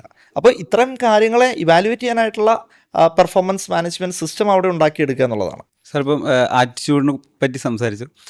സാർ ഞാൻ ഈ അടുത്തൊരു ബുക്ക് വായിച്ചിട്ടുണ്ടായിരുന്നു, തോമസ് എറിക്സൺ എന്ന് പറഞ്ഞിട്ടുള്ള ഒരാളുടെ സറൗണ്ടഡ് ബൈ ഇഡിയറ്റ്സ് എന്ന് പറഞ്ഞിട്ടുള്ള ഒരു ബുക്ക്. അതിൽ ബേസിക്കലി അവർ പറയുന്നത് ശരിക്കും 4 കളേഴ്സാണ് ഹ്യൂമൻ ബിഹേവിയറിന്. അതിന് എക്സാമ്പിൾ ആയിട്ടാണ് അവർ ഈ ബുക്ക് പറയുന്നത്. അതിൽ റെഡ്, ഗ്രീൻ, ബ്ലൂ, യെല്ലോ, അങ്ങനെ 4 കളേഴ്സ്. ഇതിൽ ഓരോ കളേഴ്സും നമുക്ക് ഇഷ്ടപ്പെട്ട കളേഴ്സ്, സാറിന് ഇപ്പോൾ ഒരു കളറായിരിക്കും ഇഷ്ടം, ഏറ്റവും ഫേവറേറ്റ്. അപ്പോൾ ആ ഫേവറേറ്റ് കളേഴ്സ് ഏതാ ഇഷ്ടപ്പെടുന്നത് അനുസരിച്ച് അവരുടെ ക്യാരക്ടർ ഡിപ്പെൻഡ് ചെയ്തിരിക്കുന്നതാണ്. അപ്പോൾ റെഡ് ആണെങ്കിൽ കുറച്ചുകൂടി അതോറിറ്റി ഉള്ള ആളായിരിക്കും, യെല്ലോ ആണെങ്കിൽ കുറച്ചുകൂടി ക്രിയേറ്റീവ്. പക്ഷെ ചില ആളുകൾ, അപ്പോൾ അവർക്കൊക്കെ ഓരോ രീതിയിലായിരിക്കും സ്കിൽ ഉണ്ടാവുക. അപ്പോൾ ഇതിനൊരു സംഗ്രഹം എന്ന് പറഞ്ഞാൽ, സമ്മറി എന്ന് പറഞ്ഞാൽ ഈ ബുക്കിൻ്റെ ഒരു ഓർഗനൈസേഷനിൽ ഈ 4 കളേഴ്സിനെ ഇഷ്ടപ്പെടുന്ന ആളുകൾ ഉണ്ടായിരിക്കണം, എന്നാലേ അത് സക്സസ്ഫുൾ ആയിട്ട് മുന്നോട്ട് പോകും എന്നുള്ളതാണ്. അപ്പോൾ അങ്ങനെ നോക്കുമ്പോൾ ഈ ഒരു 4 കളേഴ്സ് ഉള്ള ആളുകളെ മാനേജ് ചെയ്യാൻ അറിയുന്ന ആളായിരിക്കണം ആ കമ്പനിയുടെ ഫൗണ്ടർ എന്നുള്ളത് ശരിക്കും. അപ്പോൾ ഒരു കമ്പനി ഫൗണ്ടറിനെ സംബന്ധിച്ചിടത്തോളം പീപ്പിൾ മാനേജ്മെൻറ്റ്, ഇപ്പോൾ സാർ ആറ്റിറ്റ്യൂഡിനെ പറ്റി സംസാരിച്ചു, എത്രത്തോളം ഇമ്പോർട്ടൻ്റ് ആണ്? അത് ഏറ്റവും ഇമ്പോർട്ടൻ്റ് ആയിട്ടുള്ള സ്കില്ലാണ് ശ്രീരാഗ്. കാരണം പീപ്പിൾ മാനേജ്മെന്റ് എന്ന് പറയുമ്പോൾ ഒരു ഫൗണ്ടറിനോട് എല്ലാം നല്ലതാണെന്ന് പറയുന്ന, സപ്പോർട്ടീവായിട്ട് സംസാരിക്കുന്ന, ഇടയ്ക്കൊക്കെ പുകഴ്ത്തി പറയുന്ന, ആളുകളെ ഇങ്ങനെ തോളത്ത് കൈയിട്ടുകൊണ്ട് ചേർത്ത് നിർത്തുന്ന ഒരു വ്യക്തിയാണ് ഫൗണ്ടർ എങ്കിൽ അദ്ദേഹം ഒരു നല്ല ലീഡർ അല്ല. ഇതിൻ്റെ അകത്ത് ആടുണ്ടാവും, പാമ്പുണ്ടാവും, പഴുതാര ഉണ്ടാവും, എന്താ പറയുക, വീട്ടിൽ വളർത്തുന്ന മൃഗങ്ങളുണ്ടാവും. ഇങ്ങനെ പല പല രൂപത്തിൽ പല പല ഏരിയാസിൽ പല രീതികളിൽ ആൾക്കാർ വരും. അപ്പോൾ ഞാൻ മൃഗങ്ങളുടെ പേര് ഒരു ഫണ്ണായിട്ട് തമാശയ്ക്ക് പറഞ്ഞതാണ്. പക്ഷേ ഇവരൊക്കെ നമ്മളുടെ ഓർഗനൈസേഷനിലേക്ക് വരുന്നത് 2 കാര്യത്തിന് വേണ്ടിയിട്ടാണ്. ഒന്ന്, അവരുടെ സ്കില്ല് ബിൽഡ് ചെയ്യാനും അവരുടെ ലൈഫ്, അവരുടെ സ്വപ്നങ്ങളെ ബിൽഡ് ചെയ്തെടുക്കാനും. അപ്പോൾ അതിന് പറ്റുന്ന എൻവയോൺമെന്റ് ക്രിയേറ്റ് ചെയ്ത് കൊടുത്തു കഴിഞ്ഞാൽ അവർ ഓർഗനൈസേഷനെ ബിൽഡ് ചെയ്ത് തരും. ശരിയല്ലേ? അപ്പോൾ അതിൽ നമ്മളോട് ഒപ്പോസ് ചെയ്ത് സംസാരിക്കുന്ന, അല്ലെങ്കിൽ ഡിഫറെന്റ് ഒപ്പീനിയൻസ് പറയുന്ന വ്യക്തിയുടെ ഇന്റൻഷൻ എന്താണ് എന്നുള്ളത് മനസ്സിലാക്കാൻ ഈ ബിസിനസ് ഓണറിന് പറ്റണം. അതല്ലാതെ ഓക്കെ ഞാൻ ഓണറായിട്ട് അവൻ എന്നോട് ഇങ്ങനെ പറയാൻ പാടുണ്ടോ? അതായത് ഓക്കെ, ടൊണാലിറ്റിയും അല്ലെങ്കിൽ കാര്യങ്ങളും ഒക്കെ ഇമ്പോർട്ടൻ്റ് ആണ്.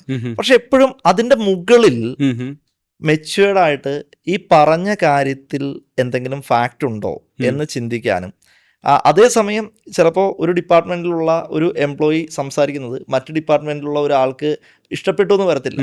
അപ്പോൾ അവരെ ഒരുമിച്ച് കോർത്തിണക്കി കൊണ്ടുപോകാനും പീപ്പിൾ സ്കിൽ എന്ന് പറയുന്നത് ഒരു ലീഡറിനെ സംബന്ധിച്ച് ഏറ്റവും ഇമ്പോർട്ടൻ്റ് ആയിട്ടുള്ള കാര്യമാണ്. അപ്പോൾ ബിസിനസ് ഓണറോ അല്ലെങ്കിൽ ലീഡറോ, ഇപ്പോൾ ഒരു CEO ആണെങ്കിൽ ആ CEOക്ക് ആ കേപ്പബിലിറ്റി ഉണ്ടാവണം. എങ്ങനെയാണ് ഇത് അലൈൻഡ് ആക്കി കൊണ്ടുപോകേണ്ടത്? പിന്നെ നമ്മൾ ഇമോഷണലി അല്ല ഇതിനെ കാണേണ്ടത്. ഇപ്പോൾ ഒരാളോട് ഒരു ലീഡർ ഷൗട്ട് ചെയ്യുന്നുണ്ടെങ്കിൽ ആ ലീഡർക്ക് മനസ്സിലാവണം ഞാനിപ്പോൾ ഇവനോട് ഷൗട്ട് ചെയ്തുകൊണ്ടിരിക്കുകയാണ്, ലീഡർക്ക് ഒരു ക്ലാരിറ്റി ഉണ്ടാവണം. അതല്ലാതെ എൻ്റെ ഇമോഷണൽ ബേസ്റ്റ് അല്ല അവിടെ ഞാൻ ചെയ്യേണ്ടത്. ഞാൻ ആക്ച്വലി ഭയങ്കരമായിട്ട് ഷൗട്ട് ചെയ്യുന്നു എന്ന് പറയുന്നത് പ്രശ്നമാണ്. ഞാൻ ആക്ച്വലി ഷൗട്ട് ചെയ്യുന്നു എന്നുള്ളത് ഞാൻ അറിഞ്ഞുകൊണ്ട് ഇത് അവിടെ നീഡാണെന്ന് മനസ്സിലാക്കി ആ മെച്യൂരിറ്റിയിൽ നമ്മളൊരു കോൺഷ്യസ് ഡിസിഷനായിട്ട് അത് ചെയ്താൽ അതിൻ്റെ അകത്ത് പ്രശ്നം വരത്തില്ല. അപ്പോൾ ഇത് ഡിഫറെന്റ് ഗെയിമാണ്. ആ സ്കിൽ സെറ്റ് നമ്മൾ പഠിച്ചെടുത്ത് പീപ്പിൾ മാനേജ്മെന്റിന്റെ സ്കിൽ സെറ്റ് കൂടുതലായിട്ട് ലിവറേജ് ചെയ്യാൻ 11X എങ്ങനെയാ ഹെൽപ്പ് ചെയ്യുക ഒരു ഫൗണ്ടറിനെ സംബന്ധിച്ചിടത്തോളം? ഇതിൽ 11X കോച്ചിങ് പാറ്റേൺ എന്നുള്ള ഒരു പ്രോസസ്സ് നമുക്കുണ്ട്. 11 ക്വസ്റ്റ്യൻസിലൂടെയാണ് നമ്മൾ ലീഡ് ചെയ്യുക ആ ഒരു പ്രോസസ്സിനെ. പ്രത്യേകിച്ച് ബിസിനസ് ഓണേഴ്സ് എന്താ ചെയ്യാന്ന് വെച്ച് കഴിഞ്ഞാൽ കോർ ആയിട്ടുള്ള ഡിസിഷൻ മേക്കിംഗ് കേപ്പബിലിറ്റി ഉള്ള ലീഡേഴ്സിന്റെ കൂടെ 1-to-1 ഇരിക്കില്ല. ഓക്കെ, ചിലപ്പോൾ അദ്ദേഹത്തിൻ്റെ ക്യാബിനിലേക്ക് കയറി വരുന്ന സമയത്ത് ചില ഡിസ്കഷൻസ് നടത്തും, അല്ലെങ്കിൽ പെട്ടെന്ന് ചില ഐഡിയാസ് തോന്നുമ്പോൾ വാട്സപ്പിൽ ഒരു മെസ്സേജ് അയക്കും, അല്ലെങ്കിൽ പെട്ടെന്ന് രാത്രി എപ്പോൾ വിളിച്ചാലും ഫോൺ എടുക്കും. കാരണം അത്രയും കമ്മിറ്റഡ് ആയിട്ടുള്ള എംപ്ലോയിയാണ്, വിളിച്ചിട്ട് കുറേ കഥ പറയും. ഇതൊന്നും ഒരു സ്ട്രക്ചേർഡ് പ്രോസസ് അല്ല. ഒരു ഓർഗനൈസേഷനിൽ ഒരു റിതം ഉണ്ടാക്കിയെടുക്കുക എന്ന് പറയുന്നത് ഇമ്പോർട്ടൻ്റ് ആണ്. എപ്പോഴാണ് എൻ്റെ ഡിപ്പാർട്ട്മെൻറ്റ് ഹെഡായിട്ട്, എൻ്റെ മാർക്കറ്റിംഗ് ഹെഡായിട്ട്, എൻ്റെ ഓപ്പറേഷണൽ ഹെഡായിട്ട്, എൻ്റെ സെയിൽസ് ഹെഡായിട്ട്, അല്ലെങ്കിൽ ബാക്കി ഏത് ഡിപ്പാർട്ട്മെൻ്റ് ആണോ എൻ്റെ പർച്ചേസ് ഹെഡായിട്ട് 1-to-1 മീറ്റിംഗ് ഇരിക്കുക. ആ 20 മിനിറ്റ് സമയത്തിൽ എന്തൊക്കെ സംസാരിക്കണം, എന്തൊക്കെ ക്വസ്റ്റ്യൻസ് ചോദിക്കണം? 70% ആര് സംസാരിക്കണം? ഫൗണ്ടർ എംപ്ലോയി സംസാരിക്കണം. 30% ബിസിനസ് ഓണർ ചോദിക്കേണ്ടത് ക്വസ്റ്റ്യൻസ് മാത്രമാണ്. ഓക്കെ, ആ ലാസ്റ്റുള്ള ഒരു ഫൈൻ ട്യൂൺ ഉണ്ട്, അതിൻ്റെ അകത്താണ് ഇമ്പാക്റ്റ് കിടക്കുന്നത്. അത് ചെയ്യാൻ ഈ വ്യക്തിക്ക് അറിഞ്ഞിരിക്കണം. അത് 11X കോച്ചിങ് പാറ്റേണിലുള്ള ഈ 11 ക്വസ്റ്റ്യൻസിലൂടെ പോകാൻ നമുക്ക് ഇന്ന് സമയമില്ല. അത് വളരെ ഡീപ്പായിട്ടുള്ള ഒരു ആക്ടിവിറ്റിയാണ്. ഇങ്ങനെയാണ് നമ്മൾ ലീഡർഷിപ്പ് പ്രോസസ്സ് അതിൽ ചെയ്യുന്നുണ്ടാവുക.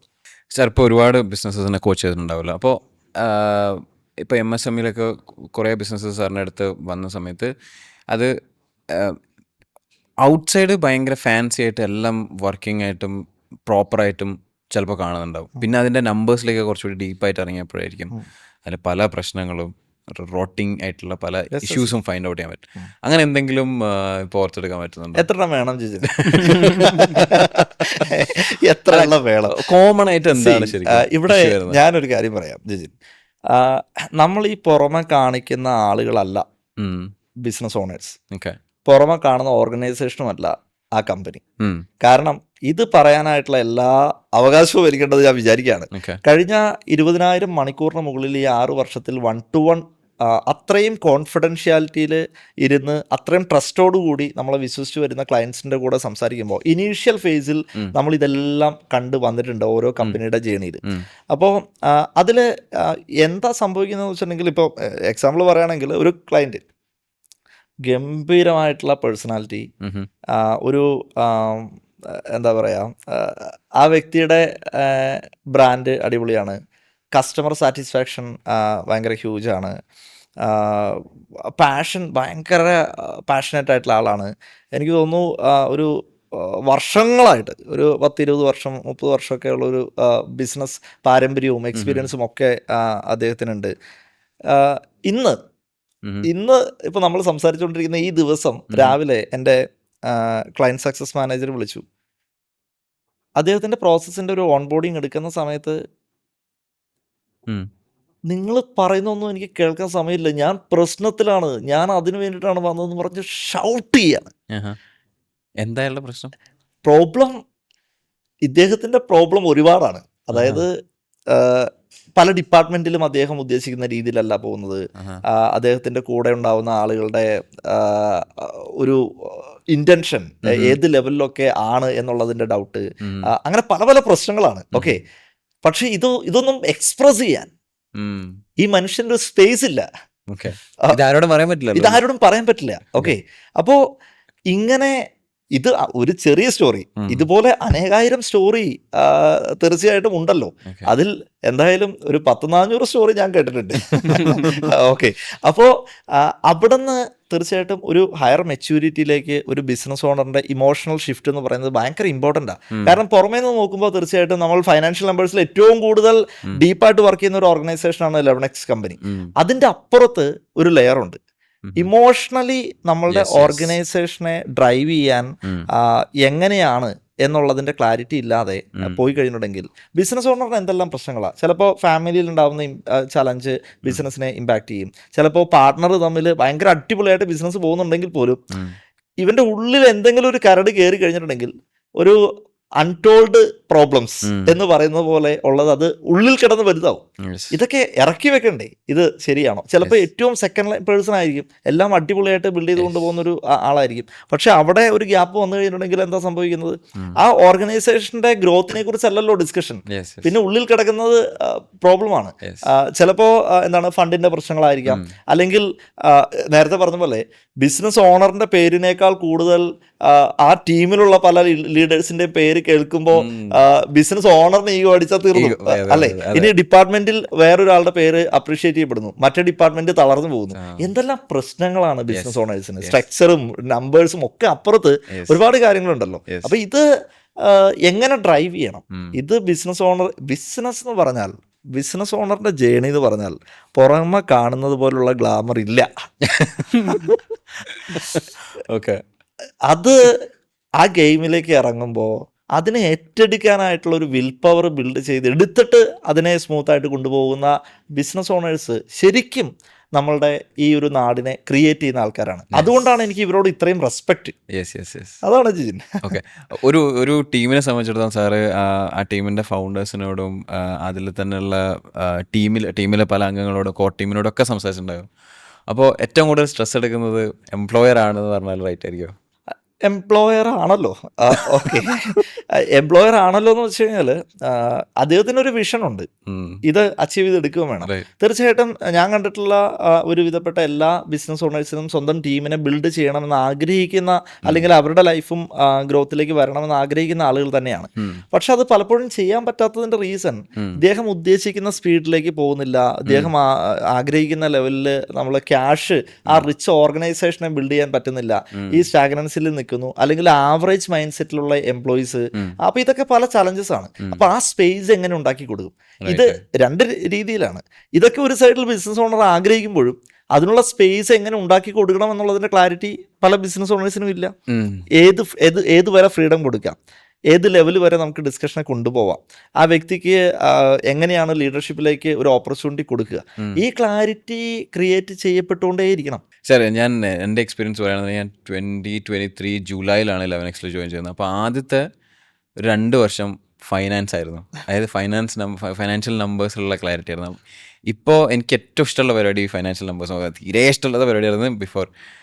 ഇപ്പോൾ ഈ ഒരു നെക്സ്റ്റ് ഒരു 1 ഇയർ, ഈ കറണ്ട് ഇയറിൽ ഞാൻ ആക്ച്വലി ഈ ഇമോഷണൽ, ഇപ്പോൾ സാറ് പറഞ്ഞ കാര്യമുണ്ടല്ലോ, ഞാനിപ്പോൾ അതിലാണ് കോൺസെൻട്രേറ്റ് ചെയ്യുന്നത്. എങ്ങനെ നമുക്കൊരു കാര്യം കറക്റ്റായിട്ട് കമ്മ്യൂണിക്കേറ്റ് ചെയ്യാം, എങ്ങനെ നമുക്ക് ഡിസ്കഷൻസ് കൊണ്ടുപോകാം, എങ്ങനെ ഒരു ടീമിനെ മൊത്തത്തിൽ അലൈൻ ചെയ്ത് ഒരൊറ്റ വിഷനിലേക്ക് എത്തിക്കാം. അത് നമ്മൾ പ്രാക്ടീസ് ചെയ്ത് തന്നെ അത് നമുക്ക് ലേൺ ചെയ്യാൻ പറ്റുള്ളൂ എന്നുള്ള ഒരു ബുക്ക് വായിച്ചുകൊണ്ടൊന്നും അത് കിട്ടുമെന്ന് എനിക്ക് തോന്നുന്നില്ല. സോ 11x അതിൽ ഒരുപാട് ഹെൽപ്പ് ചെയ്തിട്ടുണ്ട്. ഇങ്ങനെ എല്ലാ ദിവസവും കണ്ടുകൊണ്ടിരിക്കുന്ന ഒരാളാണല്ലോ. കഴിഞ്ഞ തവണയൊക്കെ നമ്മൾ വളരെ ഡീപ്പായിട്ട് ലീഡർഷിപ്പിനെ കുറിച്ചാണ് സംസാരിച്ചതും പല കാര്യങ്ങളും എക്സിക്യൂട്ട് ചെയ്തെടുത്തതും. സർ, നമുക്ക് ഇപ്പോൾ ഒരുപാട് ബിസിനസ്സുകൾ, നമുക്ക് എക്സാമ്പിളായിട്ട് ഒരു ബൂട്ട്സ്ട്രാപ്പ് ബിസിനസ് തന്നെ എടുക്കാം. അവർ അധികം ആളുകളും സ്വന്തമായിട്ടൊക്കെ ആയിരിക്കും സ്റ്റാർട്ട് ചെയ്തിട്ടുണ്ടാവുക. സ്റ്റാർട്ടിങ് പീരീഡിൽ അവർ എപ്പോഴാണ് ശരിക്കും ഒരു ഫസ്റ്റ് ഹയറിങ് തങ്ങളുടെ ബിസിനസ് സ്ഥാപനത്തിലേക്ക് നടത്തേണ്ടത്? ഓക്കെ, ഫസ്റ്റ് എംപ്ലോയി എന്ന് പറയുമ്പോൾ തീർച്ചയായിട്ടും അതൊരു ഇമ്പോർട്ടൻറ്റ് പരിപാടിയാണ്. ശരിക്കും എംപ്ലോയിനെ ഹയർ ചെയ്യുമ്പോൾ അവിടെ ഒരു ബോസും കൂടി ജനിക്കുകയാണ്. അങ്ങനെ ഒരു കാര്യം കൂടി ഉണ്ടല്ലോ. കാരണം ഈ എംപ്ലോയിനെ എങ്ങനെ ഡ്രൈവ് ചെയ്യണം എന്നുള്ള ഒരു ക്ലാരിറ്റി ഇല്ലാതെയാണ് പലപ്പോഴും ഒരാളെ ലീഡ് ചെയ്യണം. അപ്പോൾ റെസ്പോൺസിബിലിറ്റിയാണ്. ഇവൻ വന്നു കഴിഞ്ഞിട്ടുണ്ടെങ്കിൽ എന്ത് ചെയ്യണം എന്നൊന്നും അറിയത്തില്ല. അവിടെ മനസ്സിലാക്കേണ്ട കാര്യം, ഈ ബിസിനസ് ഓണറിന് ഒരു സ്കിൽ സെറ്റ് ഉണ്ട്. ഓക്കെ, ആ സ്കിൽ സെറ്റിനെ സപ്പോർട്ട് ചെയ്യുന്ന, അല്ലെങ്കിൽ ഈ മനുഷ്യന് അറിയില്ലാത്ത കാര്യങ്ങളെ ബിൽഡ് ചെയ്യാൻ ഹെൽപ്പ് ചെയ്യുന്ന ഒരു വ്യക്തിയാണ് യഥാർത്ഥത്തിൽ വരേണ്ടത്. അപ്പോൾ ശരിക്കും ഇനീഷ്യലി ഒരു എംപ്ലോയിനെ ഹയർ ചെയ്യുമ്പോൾ അവനൊരു മൾട്ടി റോള് കളിക്കേണ്ടി വരും എന്നുള്ളതാണ് ഞാൻ കണ്ടിട്ടുള്ള എൻ്റെ എക്സ്പീരിയൻസ് ആണെങ്കിലും ബാക്കി പല ബിസിനസ് ഓണേഴ്സിൻ്റെ എക്സ്പീരിയൻസും. അപ്പോൾ ഒരാളെ ഹയർ ചെയ്തിട്ട് വളരെ ഓപ്പണായിട്ട് പറയുക, ഇതാണ് നമുക്ക് ബിൽഡ് ചെയ്തെടുക്കേണ്ടത്. ഓക്കെ, അപ്പോൾ ആ സ്പേസിൽ നിന്ന് റോൾ ക്ലാരിറ്റി പിന്നീടാണ് ഡിഫൈൻ ചെയ്യപ്പെടേണ്ടത് എന്നുള്ളതാണ് എൻ്റെ ഒരു അണ്ടർസ്റ്റാൻഡിങ്. അപ്പോൾ ആ കേപ്പബിലിറ്റി നോക്കുക, ഔട്ട്കം നോക്കുക. ഓക്കെ, അപ്പോൾ ഔട്ട്കം ക്രിയേറ്റ് ചെയ്യുകയും കേപ്പബിലിറ്റി ഉള്ളതുമായിട്ടുള്ള ആളുകളെ നമ്മൾ ഹയർ ചെയ്യാനായിട്ട് നോക്കുക. അതല്ലെങ്കിൽ ഈ വ്യക്തി വരുന്നത് നമുക്കൊരു ലയബിലിറ്റി ആയിട്ടായിരിക്കും മാറുന്നുണ്ടാവുക. പക്ഷെ അതൊരു ഒറ്റ ദിവസം കൊണ്ട് ബിൽഡ് ചെയ്യാൻ പറ്റില്ല. അത് സ്റ്റെപ്പ് ബൈ സ്റ്റെപ്പ് ആയിട്ട് ചില എക്സ്പീരിയൻസുകളിലൂടെ ചിലപ്പോൾ ഒരാളെ നമ്മൾ ഹയർ ചെയ്തു, അത് സെറ്റ് ആവുന്നുണ്ടാവില്ല. ചിലപ്പോൾ 2, 3, 5 തവണ നമ്മളിത് റീപ്ലേസ് ഒക്കെ ചെയ്ത് എക്സ്പെരിമെന്റ് ചെയ്യേണ്ടി വരാം. പക്ഷെ ഒരു ഓർഗനൈസേഷനെ ബിൽഡ് ചെയ്യാൻ ആഗ്രഹിക്കുന്ന ഒരു വ്യക്തിയാണെങ്കിൽ തീർച്ചയായിട്ടും ടീം ബിൽഡിംഗ് സ്റ്റാർട്ട് ചെയ്യണം. അത് ടഫ് ആക്ടിവിറ്റിയാണ്. നമ്മളെപ്പോഴും വിചാരിക്കുക ഒരാള് എൻ്റെ ടീമിലേക്ക് വന്നു കഴിഞ്ഞാൽ എൻ്റെ ആക്ടിവിറ്റി കുറെ കൂടി നന്നായി ചെയ്യാൻ പറ്റുമെന്നുള്ളതാണ്. പക്ഷേ നേരെ തിരിച്ചാണ് ഇനീഷ്യൽ ടൈമിൽ സംഭവിക്കുക. കാരണം ഈ വ്യക്തിയെ ലീഡ് ചെയ്യണം, ഈ വ്യക്തിക്ക് ഒന്നും അറിയുന്നുണ്ടാവില്ല. ചിലപ്പോൾ ചില സ്കിൽ സെറ്റ് സപ്പോർട്ട് ചെയ്യുമെങ്കിൽ പോലും അവന് ആ ഒരു സെൻസ് ഉണ്ടല്ലോ, ബിസിനസിന്റെ ഒരു ഡ്രൈവ് ഉണ്ടല്ലോ, അത് കൊടുക്കാൻ കുറച്ച് സമയം എടുക്കും. ടീം ബിൽഡിങ്ങിൻ്റെ കാര്യം പറഞ്ഞപ്പോൾ നമ്മൾ നോർത്തിലുള്ള മറ്റൊരു ബിസിനസ് കോച്ച്, അദ്ദേഹത്തിൻ്റെ ഒരുപാട് ആഡ്സ് പോകുന്നുണ്ട്. അപ്പോൾ അതിൽ ഞാൻ കൂടുതൽ തവണ കണ്ടിട്ടുള്ള ആഡിൽ പുള്ളി സ്റ്റാർട്ട് ചെയ്യുന്നത് are you a business owner who's running HR operations 1 by 1 everything by yourself, അങ്ങനെയാണെന്നുണ്ടെങ്കിൽ you should attend this program എന്നുള്ള രീതിയിലാണ്. സോ ഏത് മൊമെൻറ്റിലാണ് ഒരു ബിസിനസ് ഓണർ ഓരോ ഫംഗ്ഷനാലിറ്റിക്കും വേണ്ടിയിട്ട് അറ്റ്ലീസ്റ്റ് ഒരാളെങ്കിലും പ്ലേസ് ചെയ്ത് തുടങ്ങേണ്ടത്, അല്ലെങ്കിൽ 1 by 1 ഓരോന്നും മെല്ലെ വിത്ത് ഗ്രോത്ത് പ്ലേസ് ചെയ്ത് വന്നാൽ മതിയോ? ഇതെല്ലാം നമ്മളുടെ ഫൈനാൻഷ്യൽ നമ്പേഴ്സിനെ ബേസ് ചെയ്തിട്ടുള്ള കാര്യങ്ങളാണ്. ഓക്കെ, എങ്കിലും ഇവിടെ ഓരോ വ്യക്തികളെ ഹയർ ചെയ്യുന്നു എന്നുള്ള ആക്ടിവിറ്റിയേക്കാൾ ഉപരി ഒരു ഡിപ്പാർട്ട്മെന്റ് അല്ലെങ്കിൽ ഡിഫറെൻറ്റ് ഡിപ്പാർട്ട്മെന്റ് എല്ലാ ഓർഗനൈസേഷനിലും ആ ഫങ്ഷണാലിറ്റീസ് എപ്പോഴും നിലനിൽക്കുന്നുണ്ട്. ഒരു വ്യക്തിയാണെങ്കിൽ പോലും എൻ്റെ മാർക്കറ്റിംഗ് എന്ന് പറയുന്ന ഒരു ഫങ്ഷണാലിറ്റിയിൽ എന്തൊക്കെ നടക്കുന്നു എന്നുള്ളതൊന്ന് എഴുതി വെക്കാൻ ഈ ബിസിനസ് ഓണറിന് പറ്റണം. സെയിൽസ് എന്ന് പറയുന്ന ഫങ്ഷണാലിറ്റിയിൽ എന്തൊക്കെ നടക്കുന്നു അതൊന്ന് എഴുതി വെക്കുക. അക്കൗണ്ട്സ് എന്ന് പറയുന്ന ഫങ്ഷണാലിറ്റിയിൽ എന്തൊക്കെ നടക്കുന്നു, എൻ്റെ HR എന്ന് പറയുന്ന ഫങ്ഷണാലിറ്റിയിൽ എന്തെങ്കിലും നടക്കുന്നുണ്ടോ. ഓക്കെ, ഇങ്ങനെ ഡിഫറെൻറ്റ് ഡിപ്പാർട്ട്മെൻറ്റിൽ എന്തൊക്കെ നടക്കുന്നു എന്നുള്ളത് ഈ ബിസിനസ് ഓണർ തന്നെ ഒന്ന് എഴുതി നോക്കിയാൽ അവന് മനസ്സിലാവും ഇപ്പോൾ ഏത് ഏരിയയിലാണ് എനിക്ക് സപ്പോർട്ട് വേണ്ടത്. ഓക്കെ, അപ്പോൾ അതിലേക്ക് ഫോക്കസ് ചെയ്യുക, അത്രേ ഉള്ളൂ. അപ്പം എവിടെയാണോ ഗ്യാപ്പ് തോന്നുന്നത് അപ്പോൾ ഹയർ ചെയ്ത് അത് ഫില്ലാക്കുക, അത്രേ ഉള്ളൂ. ശരിക്കും ഒരു ബിസിനസ്സിനെ സംബന്ധിച്ചിടത്തോളം ഒരു ബിസിനസ് ചിലപ്പോൾ ലോസിലാവുന്ന സമയത്ത്, അല്ലെങ്കിൽ ഒരു നീഷിൽ കുറച്ച് ആളുകളെ ഞാൻ അപ്പോയിൻറ്റ് ചെയ്ത് കഴിഞ്ഞാൽ ഇത് കുറച്ചുകൂടി ഗ്രോ ആവുമെന്ന് വിചാരിച്ചിട്ട് പക്ഷേ അത് വേണ്ടത്ര രീതിയിൽ വളർന്നില്ല, അല്ലെങ്കിൽ ഒരു കമ്പനിയിൽ പൊളിറ്റിക്സുകളും കാര്യങ്ങളും നടത്തുന്ന അല്ലെങ്കിൽ ടോക്സിക് ആയിട്ടുള്ള കാര്യങ്ങൾ ചെയ്യുന്ന ആളുകളൊക്കെ ഫയർ ചെയ്യേണ്ട സിറ്റുവേഷൻസ് പലപ്പോഴും ബിസിനസ് ഓണേഴ്സിന് വരാറുണ്ട്. ഈ ബിസിനസ് ഓണേഴ്സ് എങ്ങനെയാണ് ഈ ഒരു സിറ്റുവേഷൻ ഹാൻഡിൽ ചെയ്യേണ്ടത്? അത് എത്രത്തോളം ആ ഒരു കമ്പനിക്ക് എഫക്റ്റ് ചെയ്യും? ഇത് ഒരുപാട് ആളുകൾ കേൾക്കാൻ ആഗ്രഹിക്കുന്ന അല്ലെങ്കിൽ കടന്നു പോകുന്ന ഒരു വേദനയാണ് എന്നുള്ളതാണ്. കാരണം ശരിക്കും പറഞ്ഞിട്ടുണ്ടെങ്കിൽ ഒരാളെ ഹയർ ചെയ്യുന്നതിനേക്കാൾ ഏറ്റവും ടഫസ്റ്റ് പരിപാടി എന്ന് പറയുന്നത് ഫയർ ചെയ്യുന്ന പരിപാടി. കാരണം ഒരാളെ പറഞ്ഞു വിടുകയാണ്. ആ വ്യക്തി ചിലപ്പോൾ 1 വർഷമായിട്ടുണ്ടാവാം, 3 വർഷമായിട്ടുണ്ടാവാം, ചിലപ്പോൾ 5 വർഷമായിട്ടുണ്ടാവാം, 10 വർഷമായിട്ടുണ്ടാവാം. അപ്പൊ ഇമോഷണലി വർഷങ്ങൾക്ക് തോറും അത് ടഫായിക്കൊണ്ടേയിരിക്കും. ഓക്കെ, കാരണം ഓർഗനൈസേഷന്റെ രീതികൾ മാറും. ചിലപ്പോൾ ഈ വ്യക്തി മാറുന്നുണ്ടാവില്ല, ചിലപ്പോൾ ട്രാൻസ്ഫോംഡ് ആവുന്ന ആളുകളുണ്ട്. അപ്പോൾ ഒരാള് നമ്മൾ ഫയർ ചെയ്യുക എന്ന് പറയുന്ന ഒരു ആക്ടിവിറ്റി ചെയ്യുമ്പോൾ നോർമലി ലെവണക്സ് ചെയ്യാറുള്ള ഒരു ഫോർമാറ്റ് ഉണ്ട്. ഓക്കെ, ഞങ്ങൾ അതിനെ GYRB എന്നാണ് വിളിക്കുക. ഓക്കെ, ഇതൊരു സ്ട്രക്ചറാണ്. അപ്പോൾ നമ്മൾ പറഞ്ഞു വിടുന്നു എന്നുള്ളതിൻ്റെ അപ്പുറത്തേക്ക് സ്വയം റിയലൈസ് ചെയ്യുക എന്നുള്ളതാണ് ഇമ്പോർട്ടൻ്റ് ആയിട്ടുള്ള ഒരു കാര്യം. ഒരിക്കലും ഒരു എംപ്ലോയർക്ക് ഒരു എംപ്ലോയിനെ പറഞ്ഞു വിടണം എന്നുള്ള ആഗ്രഹത്തോടു കൂടി ചെയ്യുന്നതല്ലല്ലോ. ആ ഓർഗനൈസേഷൻ ഇദ്ദേഹം ഹെൽപ്പ് ചെയ്യുന്നില്ല എന്നുള്ളത് മനസ്സിലാക്കിയിട്ട് എടുക്കുന്ന ഒരു സ്ട്രോങ് ഡിസിഷനാണ്. അപ്പോൾ G എന്ന് പറഞ്ഞു കഴിഞ്ഞിട്ടുണ്ടെങ്കിൽ ഗ്രീൻ, അതായത് ഈ വ്യക്തി ഇപ്പോൾ ലാസ്റ്റ് ഒരു 3 monthsന്റെ പെർഫോമൻസ് ഇവാലുവേറ്റ് ചെയ്യാണ്. എന്തെല്ലാം കാര്യങ്ങളാണ് ഓർഗനൈസേഷന് വേണ്ടി റിസൾട്ട് ക്രിയേറ്റ് ചെയ്ത് കംപ്ലീറ്റ് ചെയ്തിട്ടുള്ള ടാസ്കുകൾ എന്നുള്ളതിനെ ഡീറ്റെയിൽ ആയിട്ട് ലിസ്റ്റ് ഔട്ട് ചെയ്യുമ്പോൾ നമുക്ക് മനസ്സിലാവും എത്രമാത്രം അച്ചീവ്മെന്റ്സ് ഈ മനുഷ്യൻ ചെയ്തിട്ടുണ്ട്. ഇനി Y എന്ന് പറഞ്ഞാൽ പ്രോഗ്രസീവ് ആയിട്ടുള്ള കാര്യങ്ങളാണ്. അദ്ദേഹം റിസൾട്ട് ഒന്നും കംപ്ലീറ്റ് കൊണ്ടുവന്നിട്ടില്ലെങ്കിലും കുറെ നല്ല കാര്യങ്ങൾ ചെയ്ത് കഴിഞ്ഞിട്ടുണ്ടാവും. ആ ആക്ടിവിറ്റീസ് എന്തൊക്കെയാണ്. അതുപോലെ തന്നെ റെഡ് എന്ന് പറഞ്ഞു കഴിഞ്ഞിട്ടുണ്ടെങ്കിൽ ഇദ്ദേഹത്തിന്റെ റോളിൽ നിന്നുകൊണ്ട് എന്തെല്ലാം ഗ്യാപ്പുകളാണ്, ചലഞ്ചസ് ആണ് ഇപ്പോഴും അത് അങ്ങനെ തന്നെ നിലനിൽക്കുന്നത്. ബ്ലൂ എന്ന് പറഞ്ഞു കഴിഞ്ഞിട്ടുണ്ടെങ്കിൽ ഈ പറയുന്ന ചലഞ്ചസിന്റെ സൊല്യൂഷൻ ആക്ഷനബിൾസ് എന്തൊക്കെയാണ്. ഓക്കെ, അപ്പോൾ ഈ സ്ട്രക്ചർ ഈ എംപ്ലോയിനെ കൊണ്ട് തന്നെ നമ്മൾ എഴുതിച്ചു കഴിഞ്ഞിട്ടുണ്ടെങ്കിൽ രണ്ട് കാര്യങ്ങളാണ്. ഒന്ന്, ആ വ്യക്തിക്കും അത് മനസ്സിലാവും, നമുക്കും കുറെ കൂടി ക്ലിയർ ആയിട്ട് മനസ്സിലാവും, നമുക്ക് ആഡ് ഓൺ ചെയ്യാനുള്ള കാര്യങ്ങൾ അവിടെ നമുക്ക് കൊണ്ടുവരാൻ പറ്റും. ഇത് വീക്ക് ടു വീക്ക് ആയിട്ട് നമ്മൾ ഇതിനെ ഒന്ന് റിവ്യൂ ചെയ്ത് കഴിഞ്ഞിട്ടുണ്ടെങ്കിൽ ഒരു പക്ഷേ ഈ പറഞ്ഞു വിടാനെടുത്ത ഡിസിഷൻ നമുക്ക് മാറ്റാൻ പറ്റും. കാരണം ആ വ്യക്തിക്ക് ക്ലാരിറ്റി കിട്ടുന്നതുകൊണ്ട് ടോട്ടലി ഈ വ്യക്തിയുടെ പ്രൊഡക്ടിവിറ്റി കൂടി നമ്മുടെ കൂടെ നിർത്താം. ഇത് കണ്ടിന്യൂസ് ആയിട്ട് ഈ സപ്പോർട്ട് നമ്മൾ കൊടുത്തിട്ട് ഇദ്ദേഹം മാറുന്നില്ല എന്നുണ്ടെങ്കിൽ ശരിക്കും നമ്മളായിട്ട് ഡിസിഷൻ എടുക്കേണ്ടി വരില്ല, ഈ വ്യക്തി തന്നെ എടുക്കും എന്നുള്ളതാണ്. നമുക്ക് ഓപ്പൺ ആയിട്ട് പറയാം, കാരണം നമ്മൾ ഡേറ്റ ബേസ് ചെയ്തുകൊണ്ട് തന്നെയാണല്ലോ സംസാരിക്കുന്നത്. അതല്ലാതെ ഇമോഷണലി വന്നിട്ട് ഒരാളെ നമ്മൾ നാളെ മുതൽ വരണ്ട എന്ന് പറയുന്നത് ഒരു പ്രൊഫഷണൽ വേ ആയിട്ട് എനിക്ക് ഫീൽ ചെയ്യുന്നില്ല. അപ്പോൾ ഈ ഒരു പ്രാക്ടീസ് ചെയ്യാവുന്നതാണ്. പക്ഷേ അതേപോലെ നമ്മളെ കേരളത്തിലെ ഒരു മിഡിൽ ക്ലാസ് ഫാമിലീസിലൊക്കെ ഈ ലോൺ എന്ന് പറഞ്ഞാൽ ശരിക്കും ഒരു വില്ലനാണ്. അപ്പോൾ ഈ കല്യാണമൊക്കെ വരുന്ന സമയത്ത് ചോദിക്കും പയ്യന് ലോൺ, അതൊക്കെ എപ്പോഴും ഉണ്ട്, നാട്ടുമ്പുറത്തൊക്കെ എപ്പോഴും ഉണ്ട്. അപ്പോൾ ഏത് മൊമെൻറ്റിലാണ് ശരിക്കും ഒരു ബിസിനസ് ഓണർ ലോൺ എടുക്കേണ്ടത്? കാര്യം നമ്മൾ അംബാനി അദാനിയൊക്കെ നോക്കുകയാണെങ്കിൽ കോടിക്കണക്കിന് ലോണുകളിലാണ് അവരിപ്പോഴും ഓടുന്നത്. നമ്മൾ എന്താണ് സ്റ്റോക്ക് പ്രൈസ് വെച്ചിട്ട് പ്ലഡ് ചെയ്തിട്ട് കാശ് എടുക്കുന്നത്, അങ്ങനെ പല രീതിയിൽ. അപ്പോൾ എപ്പോഴാണ് ശരിക്കും ഒരു ബിസിനസ് ഓണർ അയാളെ ബിസിനസ് ഗ്രോ ചെയ്യാൻ വേണ്ടിയിട്ട് ലോൺ എടുക്കേണ്ടത്? അത് എത്രത്തോളം ലോൺ എടുക്കാം? ലൈക്ക് എന്ത് മെട്രിക്കാണ് അതിനെ യൂസ് ചെയ്യേണ്ടത്? യെസ്, ഇതിൽ ലോൺ എടുക്കണോ വേണ്ടയോ എന്നുള്ളതൊക്കെ ഒരു പേഴ്സണൽ ചോയ്സിൽ നിൽക്കുന്ന കാര്യമാണെങ്കിൽ പോലും ക്ലാരിറ്റി ഇല്ലാതെ ലോൺ എടുക്കരുത് എന്നുള്ളതാണ്.